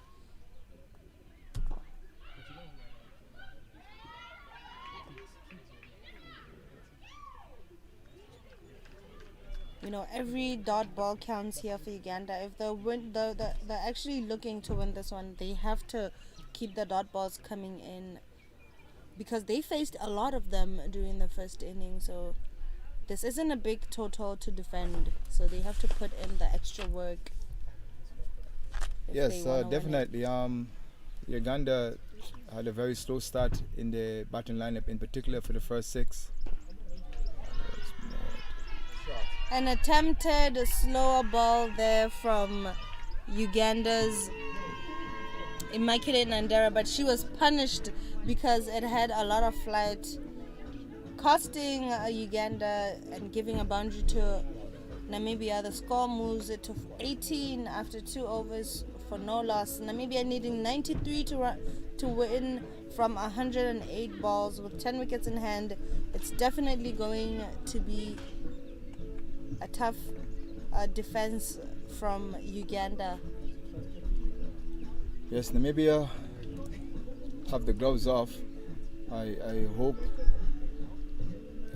that Uganda can take some consideration in what they're doing here, and maybe try to stick to one channel, and maybe they can kind of slow the run rate down a bit.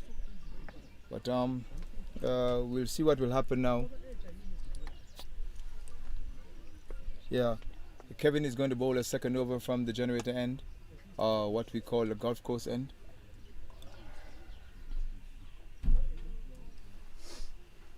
It was a rest day yesterday, so most of the teams are they're very fresh. They're not tired at all because they had enough time to get their bodies to bounce back for today's game.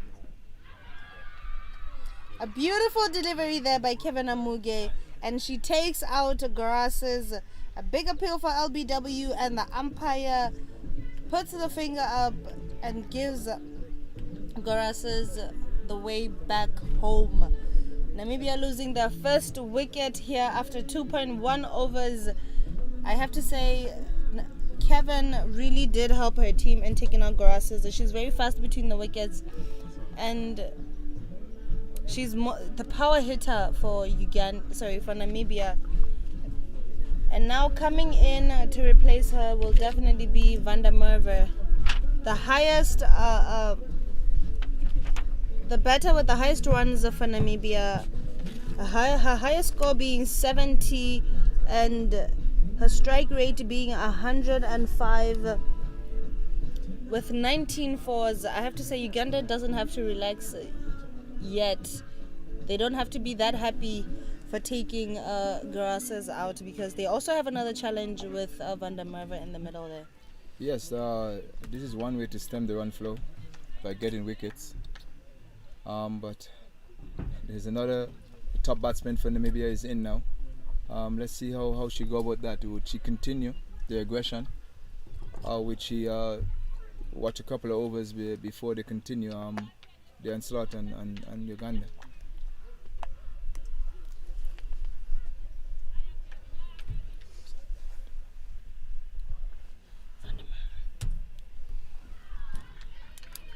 Angela decides to chill a little bit with her first delivery.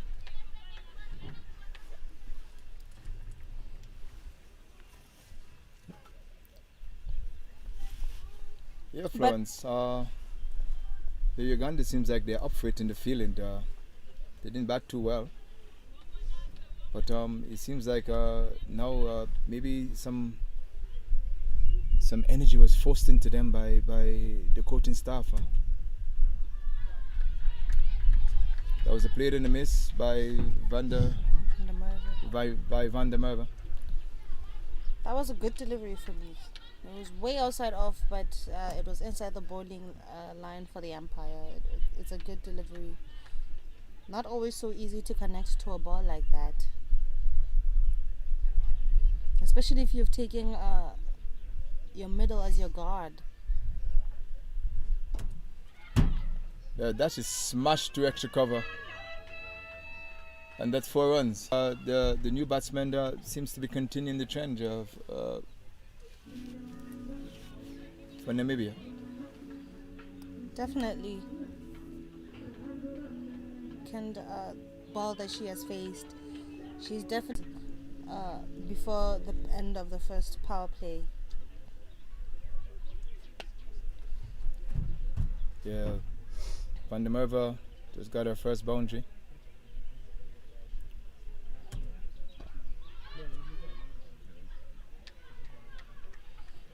Yes, the intent is there from Namibia. I don't think they're going to make the same mistake like they made in the first semis. It is as clear as day that they want to hit very powerfully and maximize what they can in the power play. Moatile and Van der Merwe at the center there would usually open the batting. That was a quick single that was taken by Van der Merwe. And there was a good field all by the number 19 for Uganda.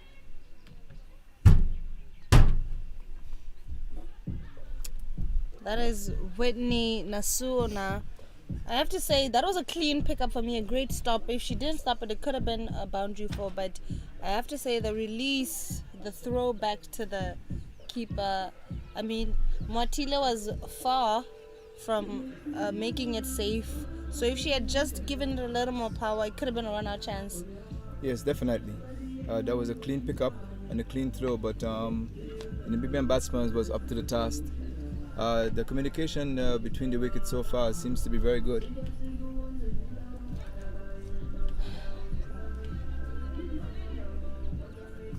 Seems to be a change. Coming in is Rachel Achan.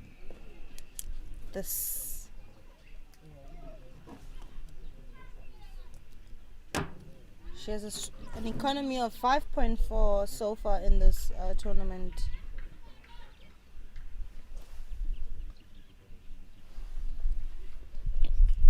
She'll be bowling her first ball to Van der Merwe.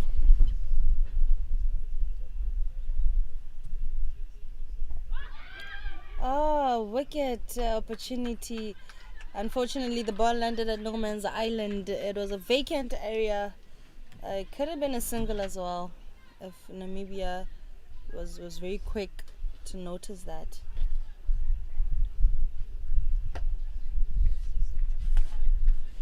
Middle and off. That is top-notch bowling from Achan. Things are not looking so good for Namibia. They've lost two of some of the best batters, but it is up to them to make a comeback. But this was expected of Uganda. They do have a strong bowling lineup. Yes, they do. And they're one of the better fielding teams also. They dropped a few catches in the last game. It was unexpected, but it seems like they got it together in the field today. In particular, from the opening bowler from Kevin, when Kevin started, she seems to be very straight and very accurate. Now the new batter for Namibia is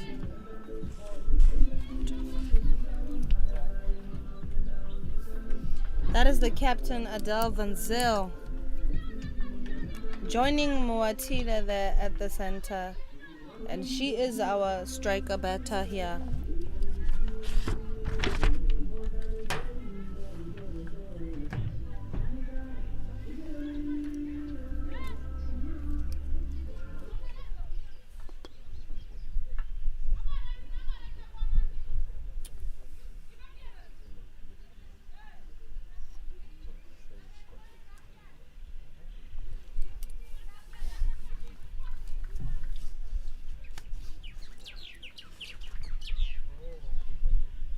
Adele Van Zyl coming third, one of the best performances for Namibia.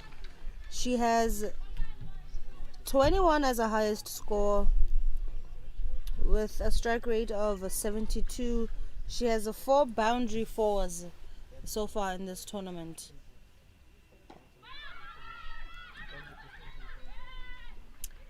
Now you can see the spirit of Uganda. This is as loud as they can get.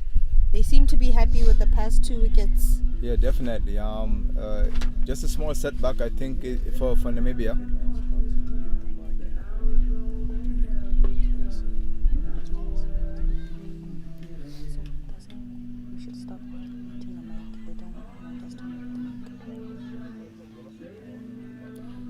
That brings the end of the fourth over. 23 for 2. The strike rate for, the run rate for Namibia went down a bit from 7 to 5.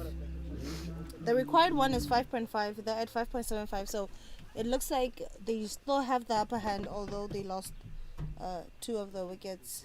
They need 88 from 96. Yes, that's what wicket does. Wicket stems the flow of runs. Do we have a change of bowling here for Uganda?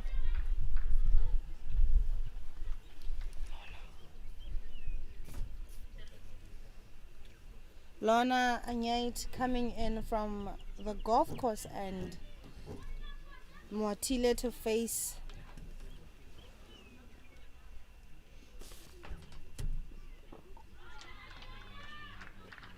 dot balls are key, dot balls are golden, and they bring pressure to the batter. Yeah, the bowling change, it seems to work. The slow bowlers seems to be doing the job for Uganda.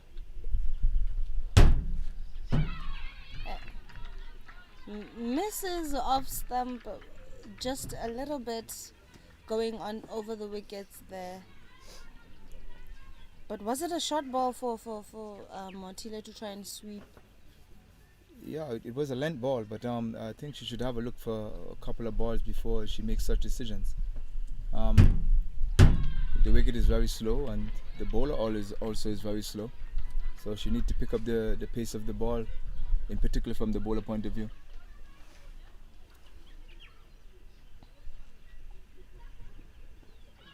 That's better. Quick single to backward point there.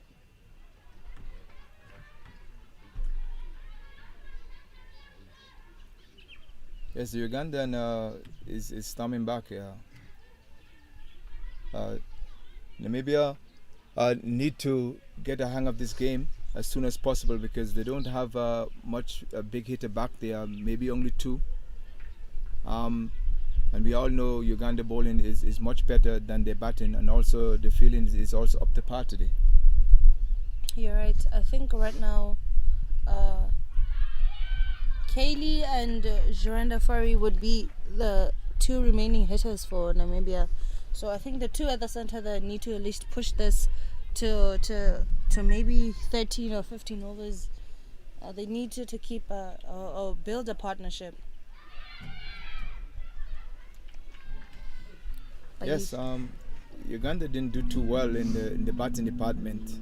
Only managed to amass the 110 for 4 wickets, which I think they could have pushed a little bit more. Maybe the next 20 or 30 runs would have made a total difference here. Definitely.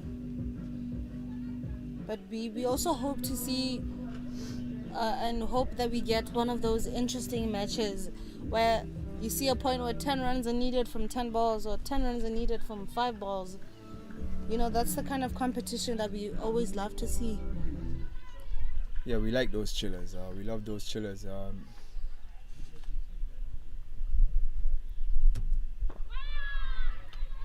Right in target again.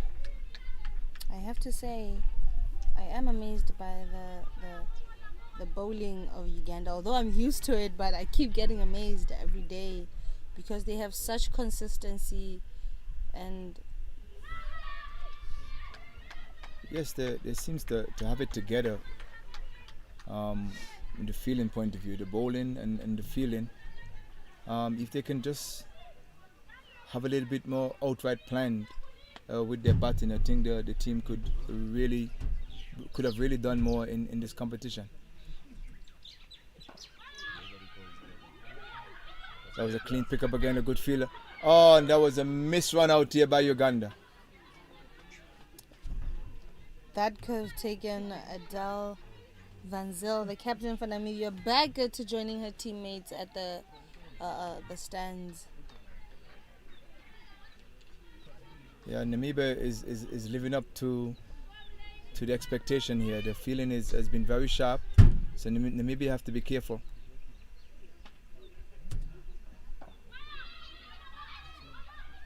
Once again, there's a quick single. This time Namibia was up to it.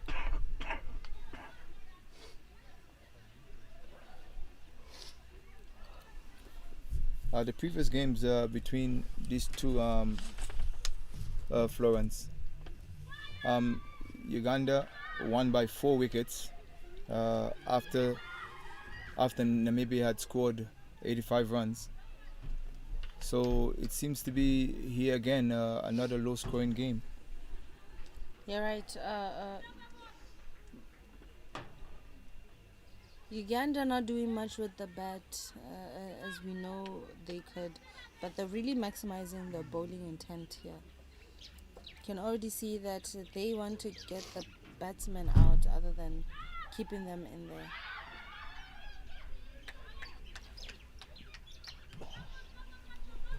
I think this is the first extra of the game. That was a wide. Sorry, the second extra in the game. First one was by Kevin Omuge, going very, very much outside off. And that was smashed to mid-wicket. There's a deep mid-wicket. The batsmen didn't make the best use of that. They only managed to get 1 run out of that. They were very hesitant to go back for the second run, but Uganda will take it. They will take it as is. And that marks the end of the first power play of the second innings. Namibia 29 for 2, needing 82 runs to win from 84 balls. I hope it doesn't get to run a ball. But it looks like we're getting there. It's definitely looking like a runner ball is possible at this point.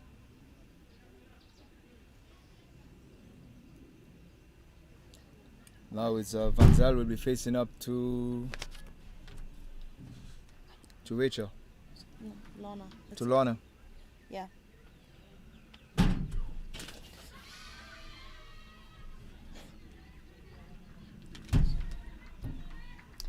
And as expected of Uganda, they seem to have opened up the field a little bit, trying to protect the spinner at the boundaries. We have 4 outside, 2 straight down, and 2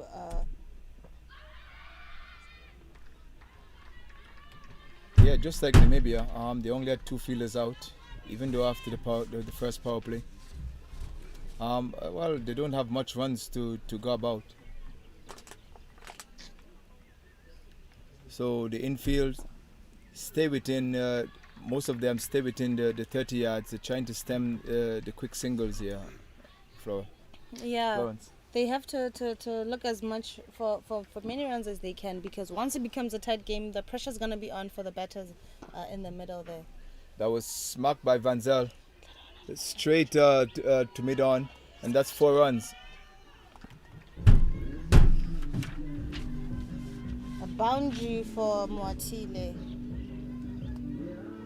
Sorry, for Van Zyl.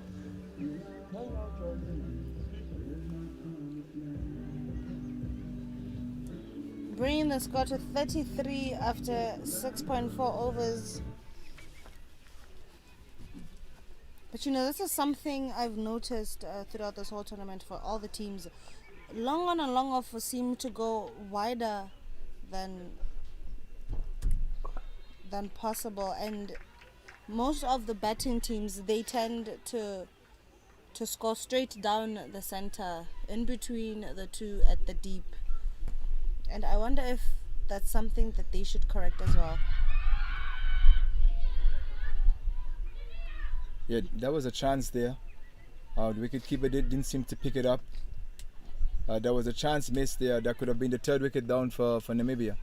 Yes, yeah, I noticed that myself. The mid-off and mid-on seems to be a little bit square instead of straighter. I don't know if it's... maybe that's the way they were taught. Sometimes you are asked to go and field it mid-off and you just take a position. But yeah, I noticed that myself, Florence. Even with the fine leg also. The fine leg seems to be sometimes just a little bit straighter than usual. Yeah. More like, I don't know if it's what we call in the olden days a long stop.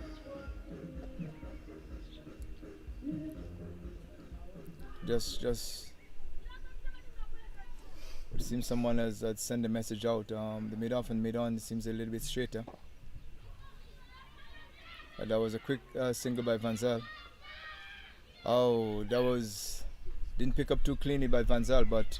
Sorry, by the Ugandans, but it seems to limit them, the Namibian, to 1 runs. They have to be careful with these misfields because Namibia is looking to maximize from these slower bowlers. They've been hesitant to take 2 runs from the get-go since the beginning of this game, so they have to make sure that they run as fast as they could in the center there if they're wanting to have an opportunity to take the 3rd place from Uganda.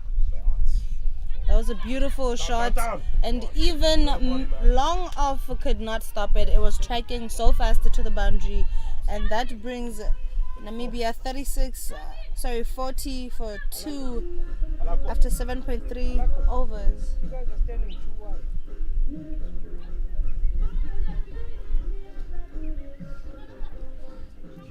Yes, just as you mentioned a couple of balls ago about the long off and long on,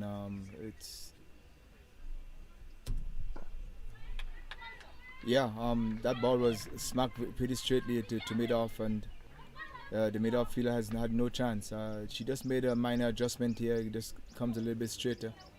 Yeah, and that was a good comeback ball by Lorna. But that's one thing with Namibia. If they don't get the singles, they'll definitely want to maximize with at least a boundary per over to at least get the scoreboard kicking. Yeah, we can see that for the Namibians, just in the change of the batting lineup. A powerful shot from the captain Van der Zyl, and it slips away from Melissa Ariakot's hand and goes all the way to the boundary, and that brings the end of the 8th over.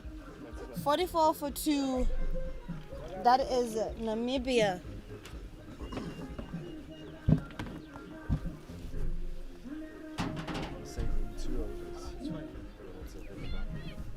Sorry about getting a bit dizzy. Yeah, welcome back into the commentary, John. Thank you very much, Jay. Just to give you a small update here while you were away.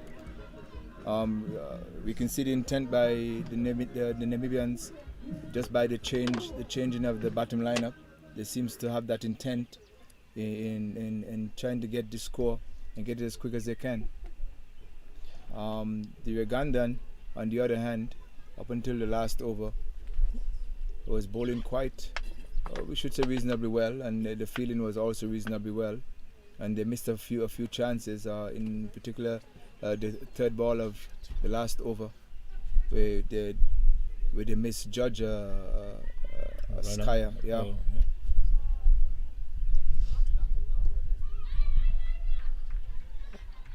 yeah. It's been interesting, yeah. Very positive move, sending Goraras out to open. Unfortunately, it didn't work out for them. Still, the intent has been good, and as we were saying earlier, they're definitely firing some shots here at the Ugandan bowlers, trying to put as much pressure on them as possible. They found it a little difficult against the spinners, though. What do you think? Yeah, I think. Ooh, Monty goes back and gets balled there. Namibia 44 for 3, 8.2 overs ball. Just as we were saying, Jay, seem to have a bit of a judgment problem there with the spinners. Not sure which length to go forward or back to. I think Jorinda Fourie coming in here. I think what Number is 5. happening, they're not picking up the pace of the wicket. The wicket is very slow, Johnny, as you know, and the Ugandan seems to get a trick here. They make a change from both ends and bring the slow bowlers on. Yeah, and they had success immediately with that, getting a vital wicket there.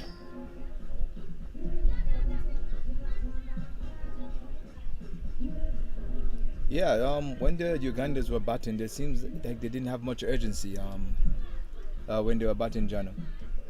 As I said, I don't know if the plan was just try to make it to 100, but as you said, that is a sin. 110, only losing 4 wickets. I think they could have make a better go at it. Yeah, true. I mean, from their side, they're still thinking that they'll still believe that the end will justify the means. They did very well there to get 110 on the board. At one stage, they didn't look like making 80. After 12 overs or so, they were really, really struggling. But some good impetus there, late order hitting, got them to 110.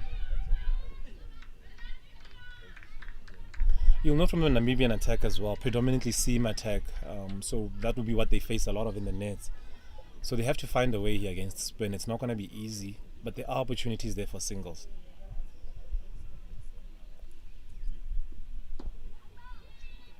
Yes, as you can see, the ball is coming off the wicket. Yeah, very Fourie slowly. getting one down to long off, getting off the mark. Yeah, ideal wicket for the spinners. Slowing it down very nicely.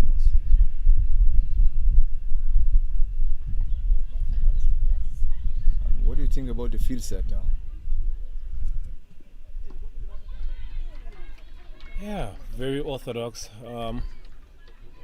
With the boundary raiders being your deep square leg for the sweep. They've got long off, long on, sweep on the boundary as well. Extra cover sweeper there as well.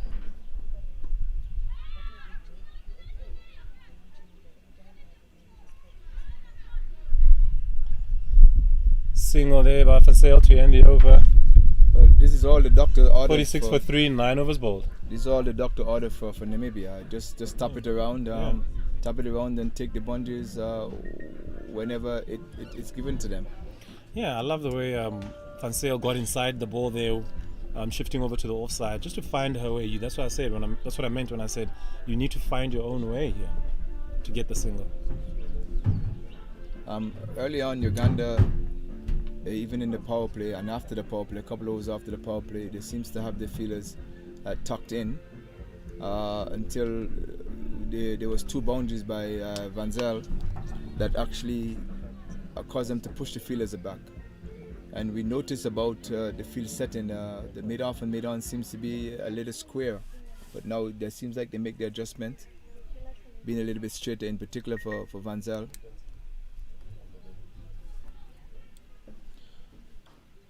Patricia coming on here from the straight hit there by Van Zyl. Patricia Timon coming in here from the duck pond end. Patricia batted deep in the innings, coming in at number 3 for Uganda. She'll know what the wicket is doing, and will hope to bowl accordingly as well. Yeah, but do you think these young ladies take note of that? I'd like to believe so. Fantastic here by Namibia. That's all Namibia need to do, really. There's not a lot of pressure on here on the required run rate. They want to make sure that they keep these wickets in hand and just rotate the strike as much as possible.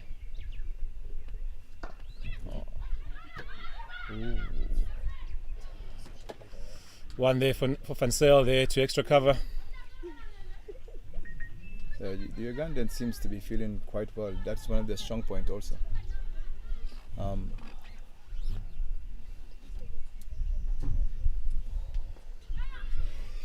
It's exceptional batting here by Namibia.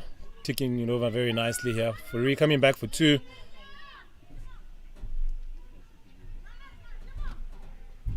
Yeah, also from a bowling point of view, Uganda seems like to be on target. They only had 2 extras.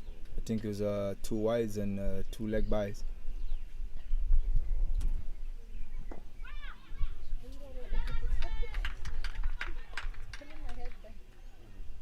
I think order has resumed here for them, for the Namibians. I think they have a full understanding of what they want to do now. Yeah.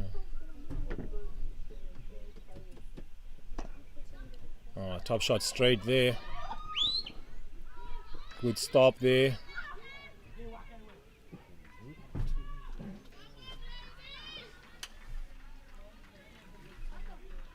That's the end of the over. 10 overs bowled. Namibia 52 for 3.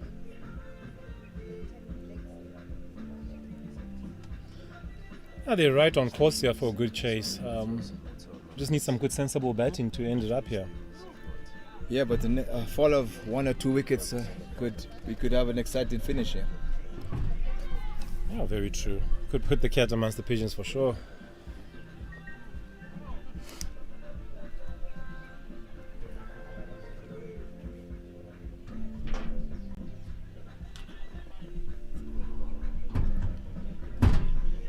It looks like Annette Anume coming in from, no, it's number 15. Lona Anayat coming in from the generator end.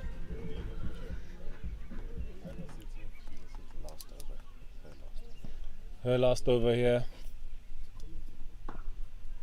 Oh, top shot there by Furi. Going through mid wicket there. Gets us off 4 runs. 56 for 3. She moves to 9 off 7.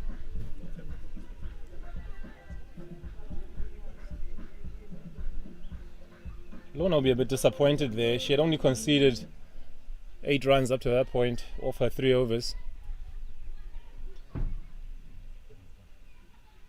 Getting the 1 wicket there.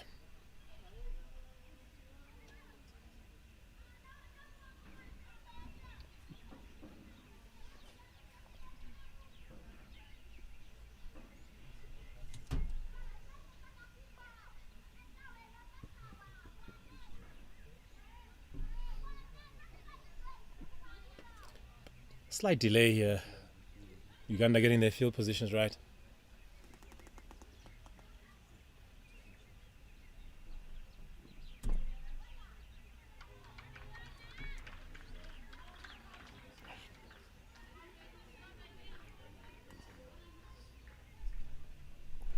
Yeah, it's less than a run a ball now. Just a little over 5 runs and over that Namibia needs. Oh, exceptional. Again from Furi, getting a single.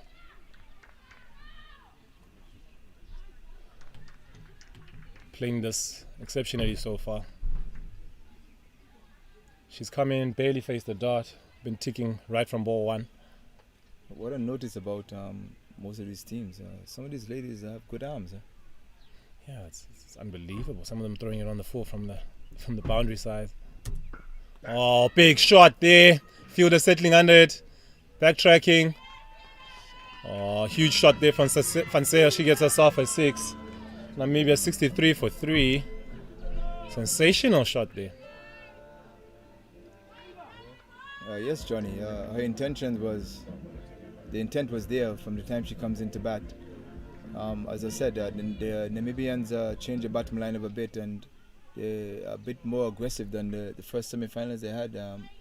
Was it yesterday? Yeah, they're a bit more positive than Ugandans, as we said, firing some shots at the bowlers, putting as much pressure as possible. Again, she tries to go hard there. She'll get herself a single down to mid-off, long off.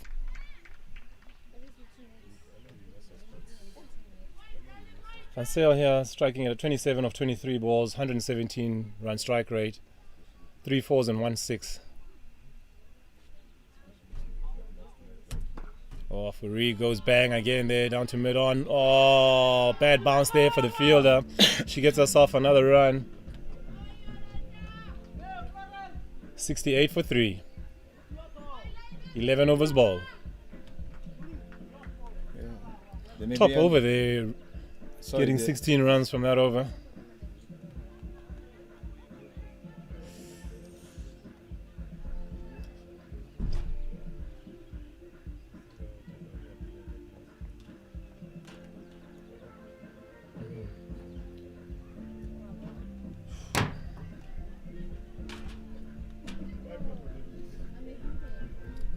Patricia Timong to continue from the duck pond end. She'll be bowling to Adele Fansea, who's on the charge here, really looking to put her foot down here in this game. Yes, Jano, they're marching along real nicely here, the Namibians.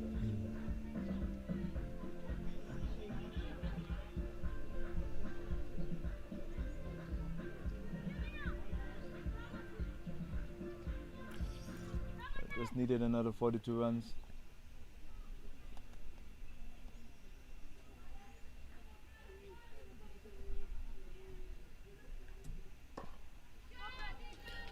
Van Sale goes through extra cover. Should come back for 2. She gets herself 2 there. Namibia motoring on. They've moved to 70 for 3.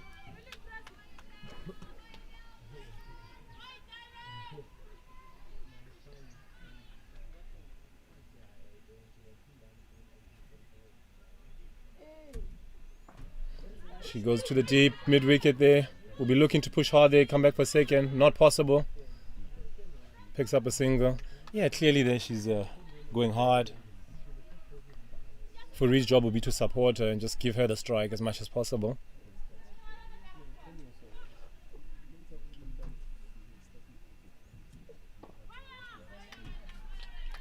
Yes, and I think she's doing that also. They're just picking the bad balls, the hittable balls, and they're taking the ones and twos when it's necessary. Yeah, I think Namibia sort of found their method here against the spinners. Would you bring back a seamer, Jay? Oh, bottom edge there. Nick through 3rd man, should pick herself up a boundary here. Namibia go to 75 for 3.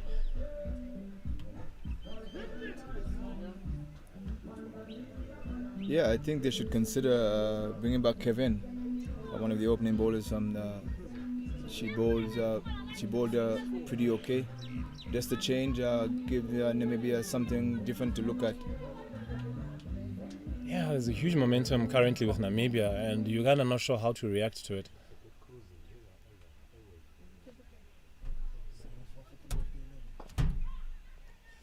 Oh, misfield there. Should get 1 there for Foury. Basic error is not helping Uganda here.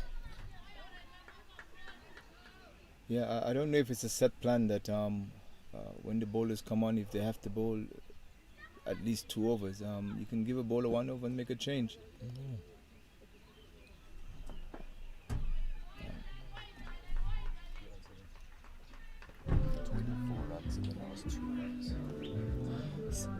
That's the end of the over. Namibia 76 for 3, 12 bowled. Namibia scored 24 runs in the last 2 overs, striking a 12 and over.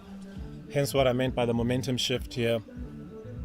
Clear momentum shift there on top, and Uganda struggling a bit here. We'll see a bowling change from the generator end. Coming on will be Annette Anume, replacing Lona.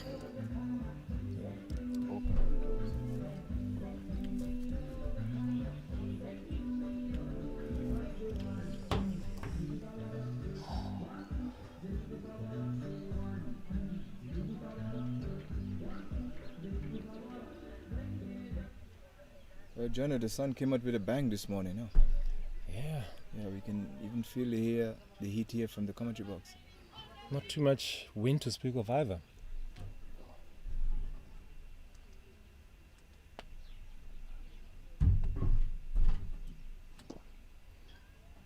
One for Foury there. Foury striking it at just under 150 here. She's got herself to 20 or 14 balls with 3 boundaries.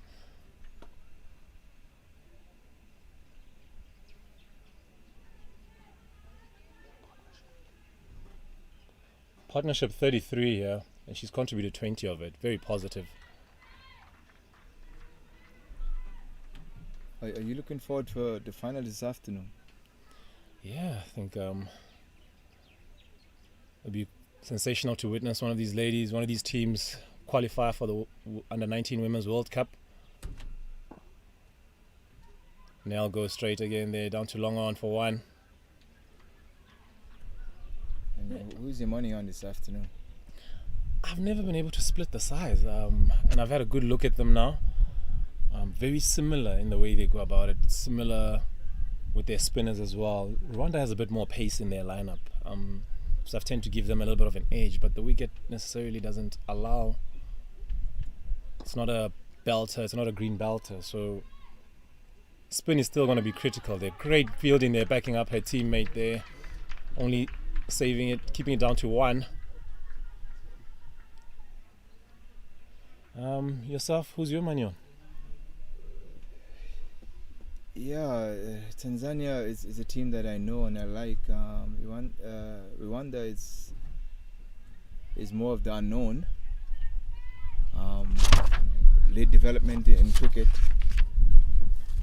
But if I was supposed to choose a team,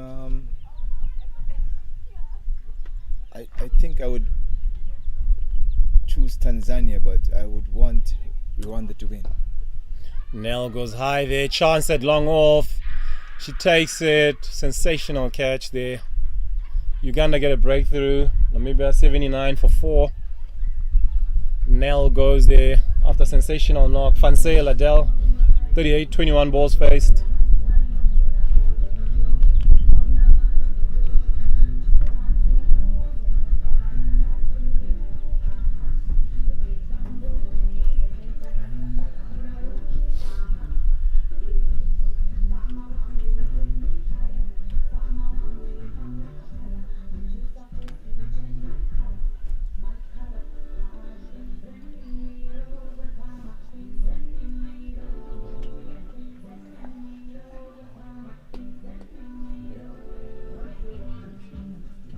It looked like it's Kylie van Wyk here coming in at number 5.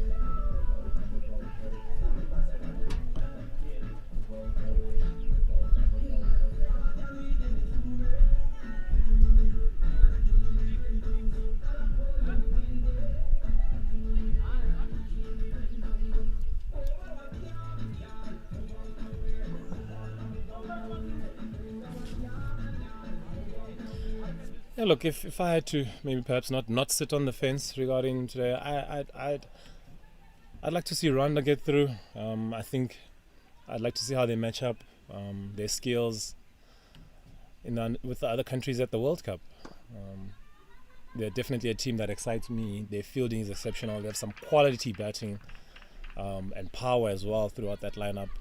And obviously you have Belize, their speedster. Yes. That's the end of the over. 79, 13 gone, 79 for 4.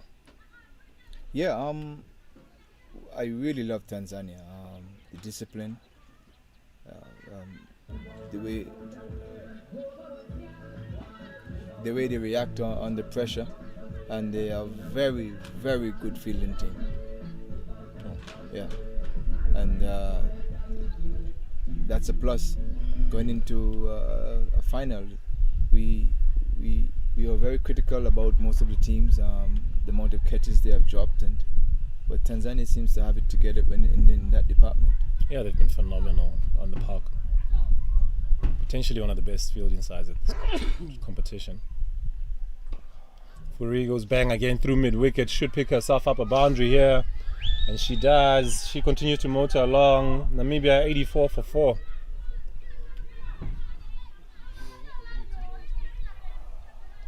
That's her 4th boundary there. Only 18 balls faced. She's moved on to 26. She's going to be critical here for Namibia. Yeah, Johnny, if it was a team that you'll take out of this whole tournament, a team in sense of one word you could use to sum up all the teams, what would that word be? Single down there to short third. You meant regarding the entire tournament size of them here? Yeah, in that's regard to all what you have seen, fielding, batting. Yeah, overall. If you had to use one word to sum this up, what word would you use? Oh, top shot, sweep shot there by Van. Oh, top shot there, kicking up 4 runs there, 2 square leg, 89 for 4. Great start here by Kylie van Wyk.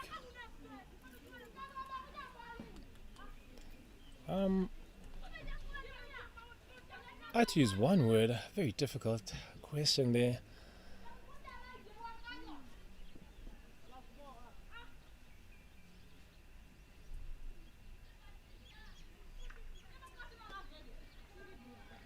I'd say charismatic would probably be the word that I'd use for most of the sides. Ooh, straight ball there.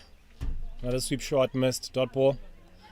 Yeah, a lot of the sides have a lot of vibe, a lot of energy on the park, off the field as well. They're always dancing and singing.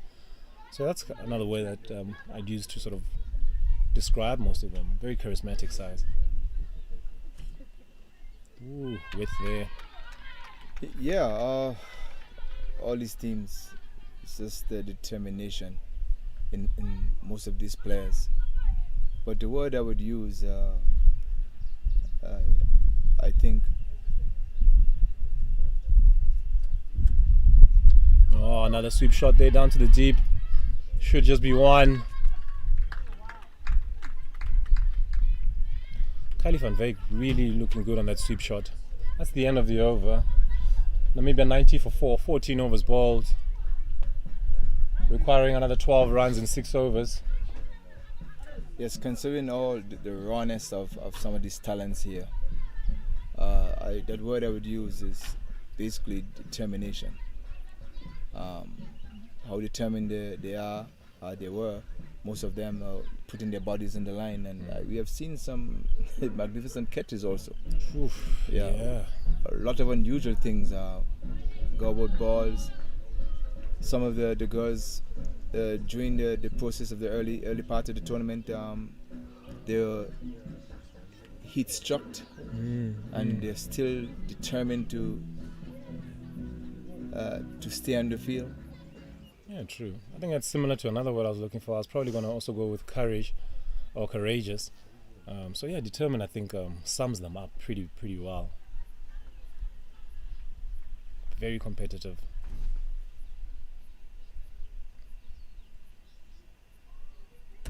Oof.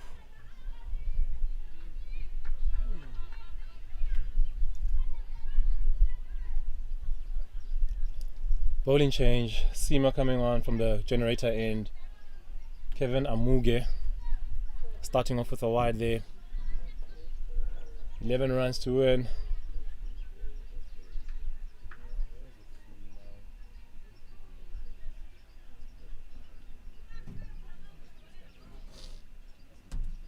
Oh, top shot there by Van Wyk.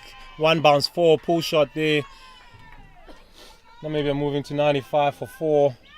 Kylie van Wyk 905 with 2 boundaries here, striking it very well for Namibia. Yeah, early on I was saying to Florence, I think they were a bit short by next 20 or 30 runs. Imagine that Uganda had pushed for a next 20 or 30 runs. What a game probably we would have had here now today. Yeah, very true. They'll be very disappointed, as well as the number of dot balls that they conceded throughout that innings. In T20 cricket, dot balls, you really want to minimize them as much as possible. Oh, another pull shot here. Should be out here at square leg. Oh, drop catch again. There, Uganda not doing themselves any favors. Van Wyk comes back for 2 there. Regulation catch there, Jay. Yeah, well, and we were talking about the Ugandan fielding and catching. They didn't give too much away in this game, but they let 2 slip. I don't think that would have made much a difference, but it would have helped. Yeah, that's fielding is a bit of a controllable, and you want to make sure that you're up for the fight consistently. You're going to be highly disappointed. They're definitely better than this. Their fielding throughout, or their catching in particular, throughout the tournament has been really poor, right from their first game, dropping between 6 and 10 catches. Ooh, bowled around her legs there. Fantastic bowling there.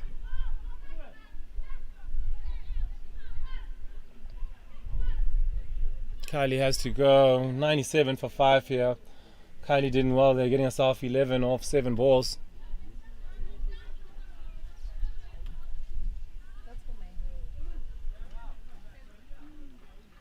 Yeah, Amuge going around the wicket there and getting a wicket. Yeah, getting a wicket, yeah. The Ugandan didn't do themselves justice when they made 110 and for 4 wickets lost. Yeah.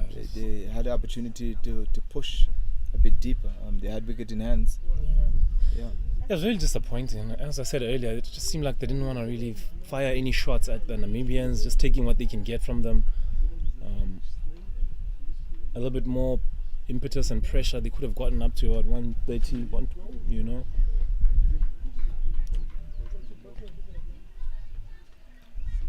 Coming here, Naomi Benjamin, their opening bowler.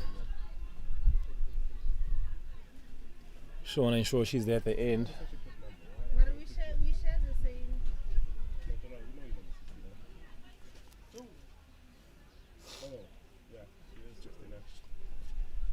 She won't strike to Amuge. Amuge continuing with her around the wicket line.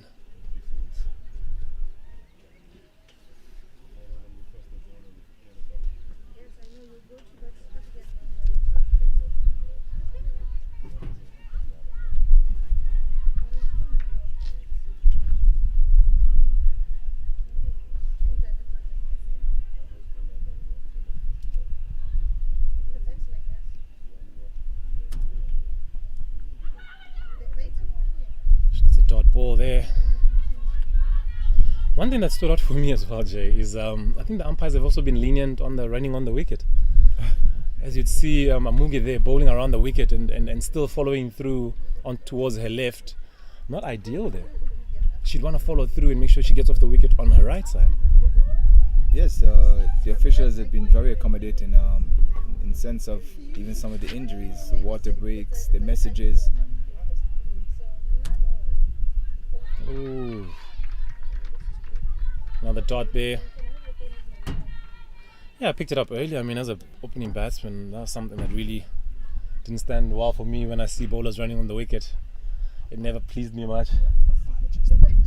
Oh yeah, umpire's just giving her a warning here.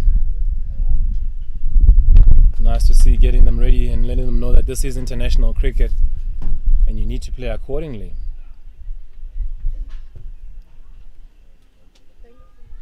Yeah, let's hope that she doesn't do that again. Or that will be her first warning. Yeah, she'll have to just... better effort there from her. Oh no, there should not be two at all. She gets back for two. Disappointing effort there again. 99 for 5. Now the batsmen are running on the wicket. Yeah, I've seen it from both batters and bowlers really. It's been very interesting observation. I believe it was all due to their development that the umpires have been allowing it. But I've seen it on different sides. The batters are running on, the bowlers have been running on, and yeah, it's just been... Yeah, the umpire's been very accommodating. We're happy that happened because these are young ladies. Some of them have only started playing cricket a couple of years ago. Yeah. So it's nice that we can accommodate them whenever we can. That's something that you found even from us in Botswana, playing a lot of our club cricket on AstroTurf. During international tours, some of our guys were also walking, celebrating on the wicket. So it was a learning curve for a lot of us.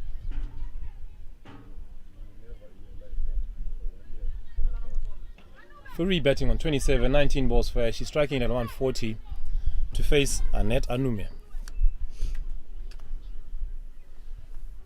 Furi's looked fantastic against spin.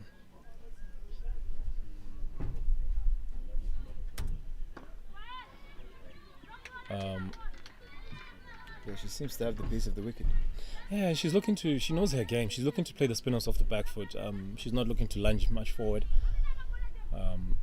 She's looking to just punch a lot of balls off the back foot. Not too keen on coming forward at all. That's been highly effective. Oh, top shot there.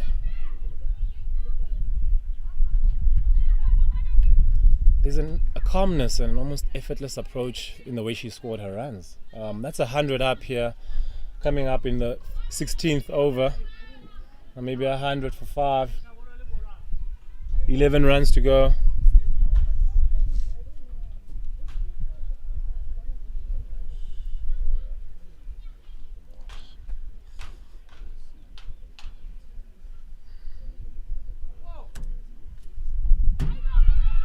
Ooh, run out chance here. Safe. Furi getting there. Good to see she wasn't sitting on her bat there and having a good rest. Good backing up on her part.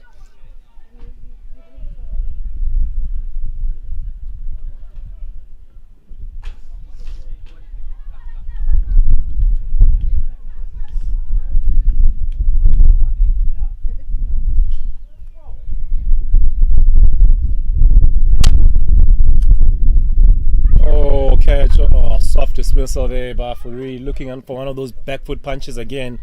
Punches one to short mid wicket. Maybe 101 for 6. Fourie gone for a very sporting 28 of 21 balls. It's not over yet, John. Yeah, true. Do you think it's the next twist in the tail here?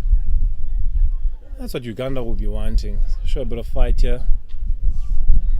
Go down fighting very, very hard. You take it to the last over, you know how cricket is. You never know, really, Jay. We've seen 5 runs being defended before. With Tanzania as well, defending 6 of their last over against Rwanda.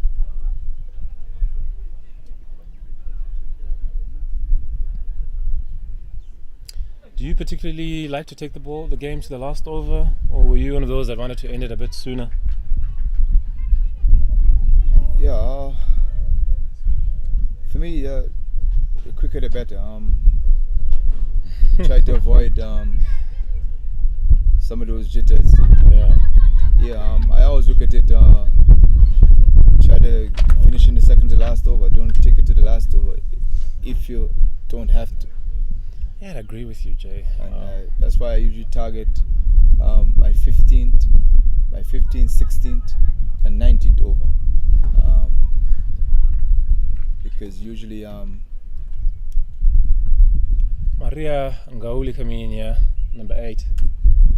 Full toss for her. She goes to long off for 1.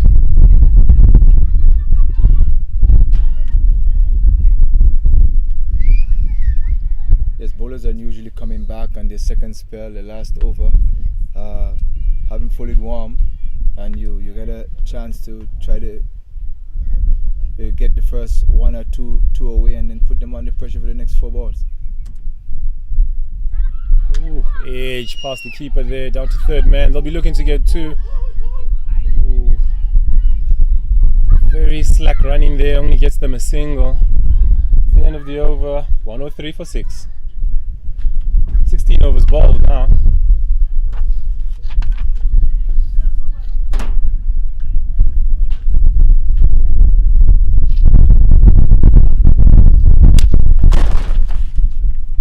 Runs to go.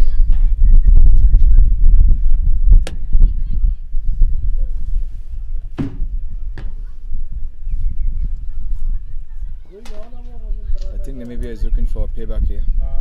I was beaten earlier on day 1 by Uganda by 4 wickets. Are they going to return the favour by 4 wickets also, John? It would appear so. They wouldn't want to lose any more wickets and put the lower order under too much pressure here.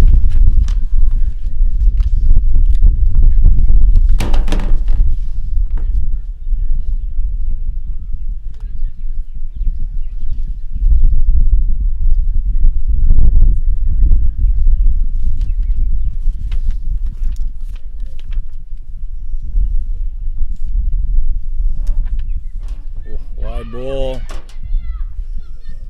Slack work by the keeper, concedes an extra run. 2 wides. 105 for 6.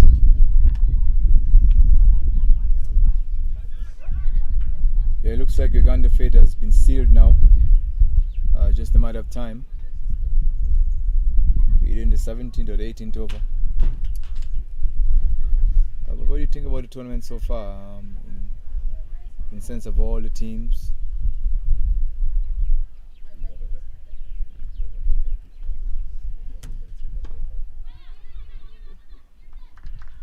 All the teams' performance. I know there were a couple of teams that was a step ahead of some of those lower teams, in particular some of the East Africans. What are your thoughts on the general performance of some of those teams, in particular the lower ones, those teams are just chucked into the middle after edge concedes 1 over the keeper. I've been impressed, Jay, I'll be honest. I think teams like Malawi, for example, stood out for me. I think they're a little better than their results have showed, but it's clearly due to things like experience, support. I'm a little disappointed, obviously, with Botswana's performance, but a majority of them are so new to cricket, and I'm excited for their future. Another wide here. And one thing I think I've appreciated, we've had a lot of competitive matches, and that's been very enjoyable. It hasn't been just clear runaways in a lot of games, so it's good for the game. And obviously, so much to play for, Jay. A ticket to the Under-19 Women's World Cup. Wow. Yeah, some of us can only dream about that, John. Yeah, man, what an opportunity for these young women later on this afternoon. Rwanda and Tanzania will be locking heads. Clash of the Titans indeed. Top of the table teams, both exceptional on the field, batting, bowling, fielding. It's really, really difficult to split those teams apart. As you saw in the end, Tanzania defending managed to win by 1 run only. So not much between the two teams. It's really going to be a mouth-watering clash. I can't wait. Yeah, I can't wait myself. Driven to mid-on. Dot ball. 2 balls remain in the 17th. Yeah, I just like the calm about the Tanzanian team. I can't say the maturity, but it seems like they are well coached. How they keep the composure in certain parts and aspects of the game. Yeah, there's a certain level of professionalism between those two sides as well. From a coaching point of view, they just seem to inside edge there. 1 down to fine leg, coming back for the second here.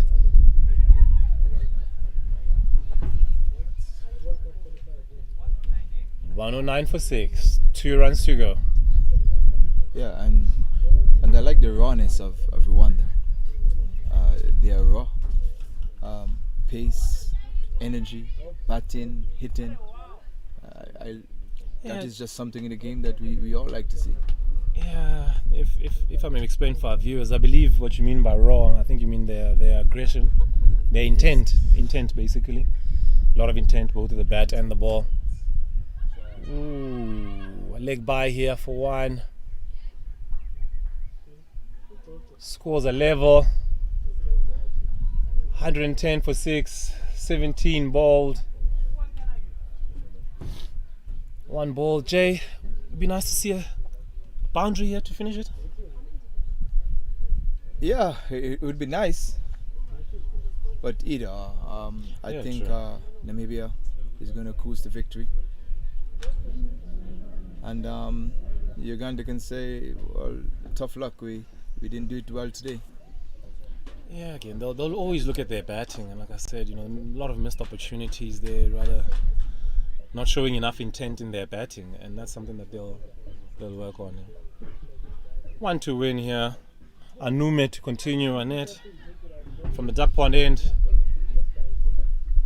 I think it's the modern way though, Jay. I see they're moving in a lot of their fielders there, everybody coming into the circle. It's the modern way, Jay. You'd like to see them double step here and hit 1 out the park. Yeah, a boundary would be nice. Full toss. Oh, she goes hard. 4 runs there. Top shot by Naomi Benjamin. Namibia getting there, winning by 4 wickets. Sensational win here for them.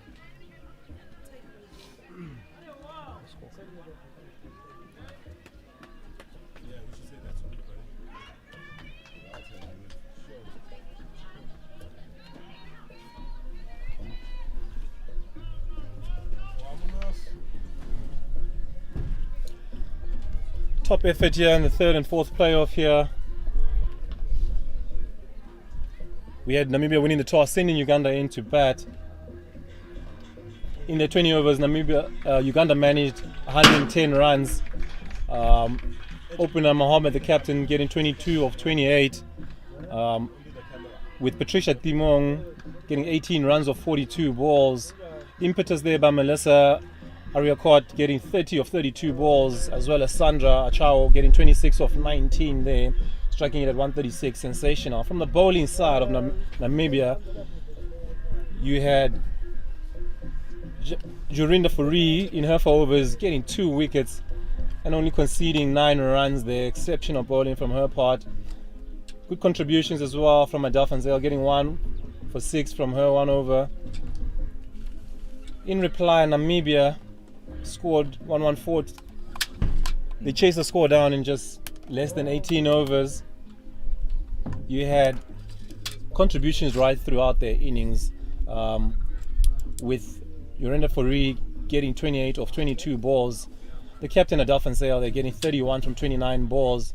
And Naomi Benjamin finishing it nicely, 10 of 10 balls there in her knock. From the bowling side, Uganda, you had Kevin Amungi, the opening bowler, getting 2 wickets of her 4 for 27 runs. You also had Annette Anumi getting 2 wickets of her 2.21 overs, 12 runs conceded. Sensational effort there by Namibia, finishing 3rd in the tournament. Uganda will be proud of their efforts as well. Ladies and gentlemen, stick with us. See you shortly for the post-match presentation.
Can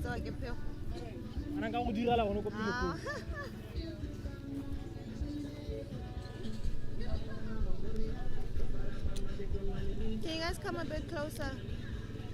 Can you come a bit closer?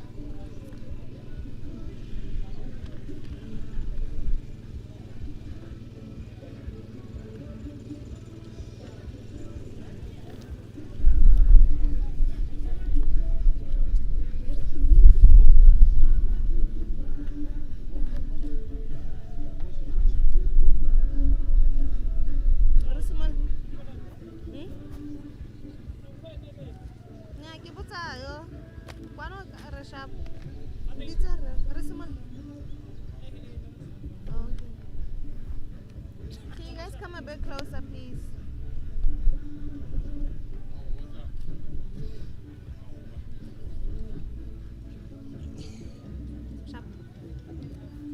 Alright, hi ladies and gentlemen, young girls, welcome to the post-match. We'd like to thank Botswana Cricket Association first, since they're our host. To kickstart things off, I'd like to invite Jimia for a little interview.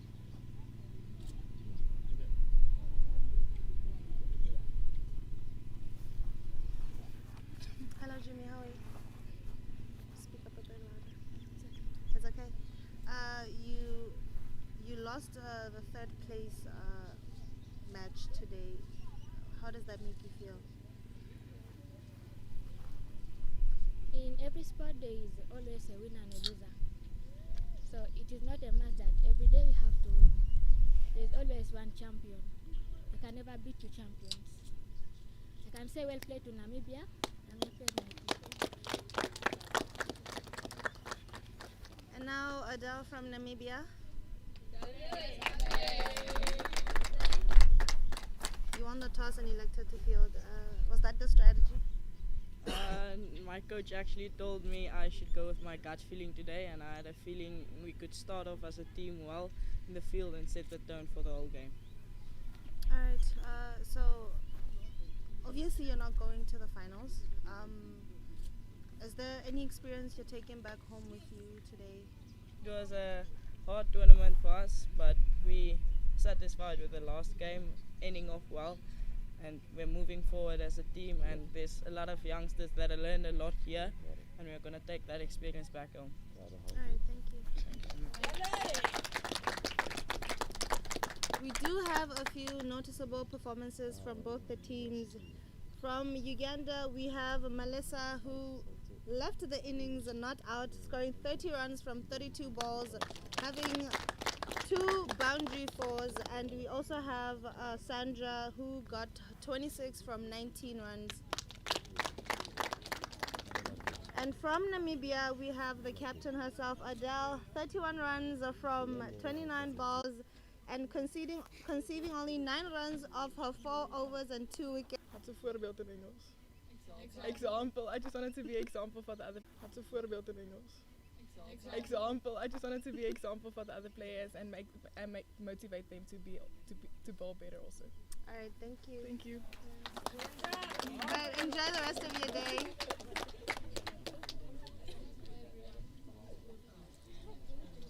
Abanya ke go iterola mo ba sharp. Abanya ke go inka selfie mo. Ah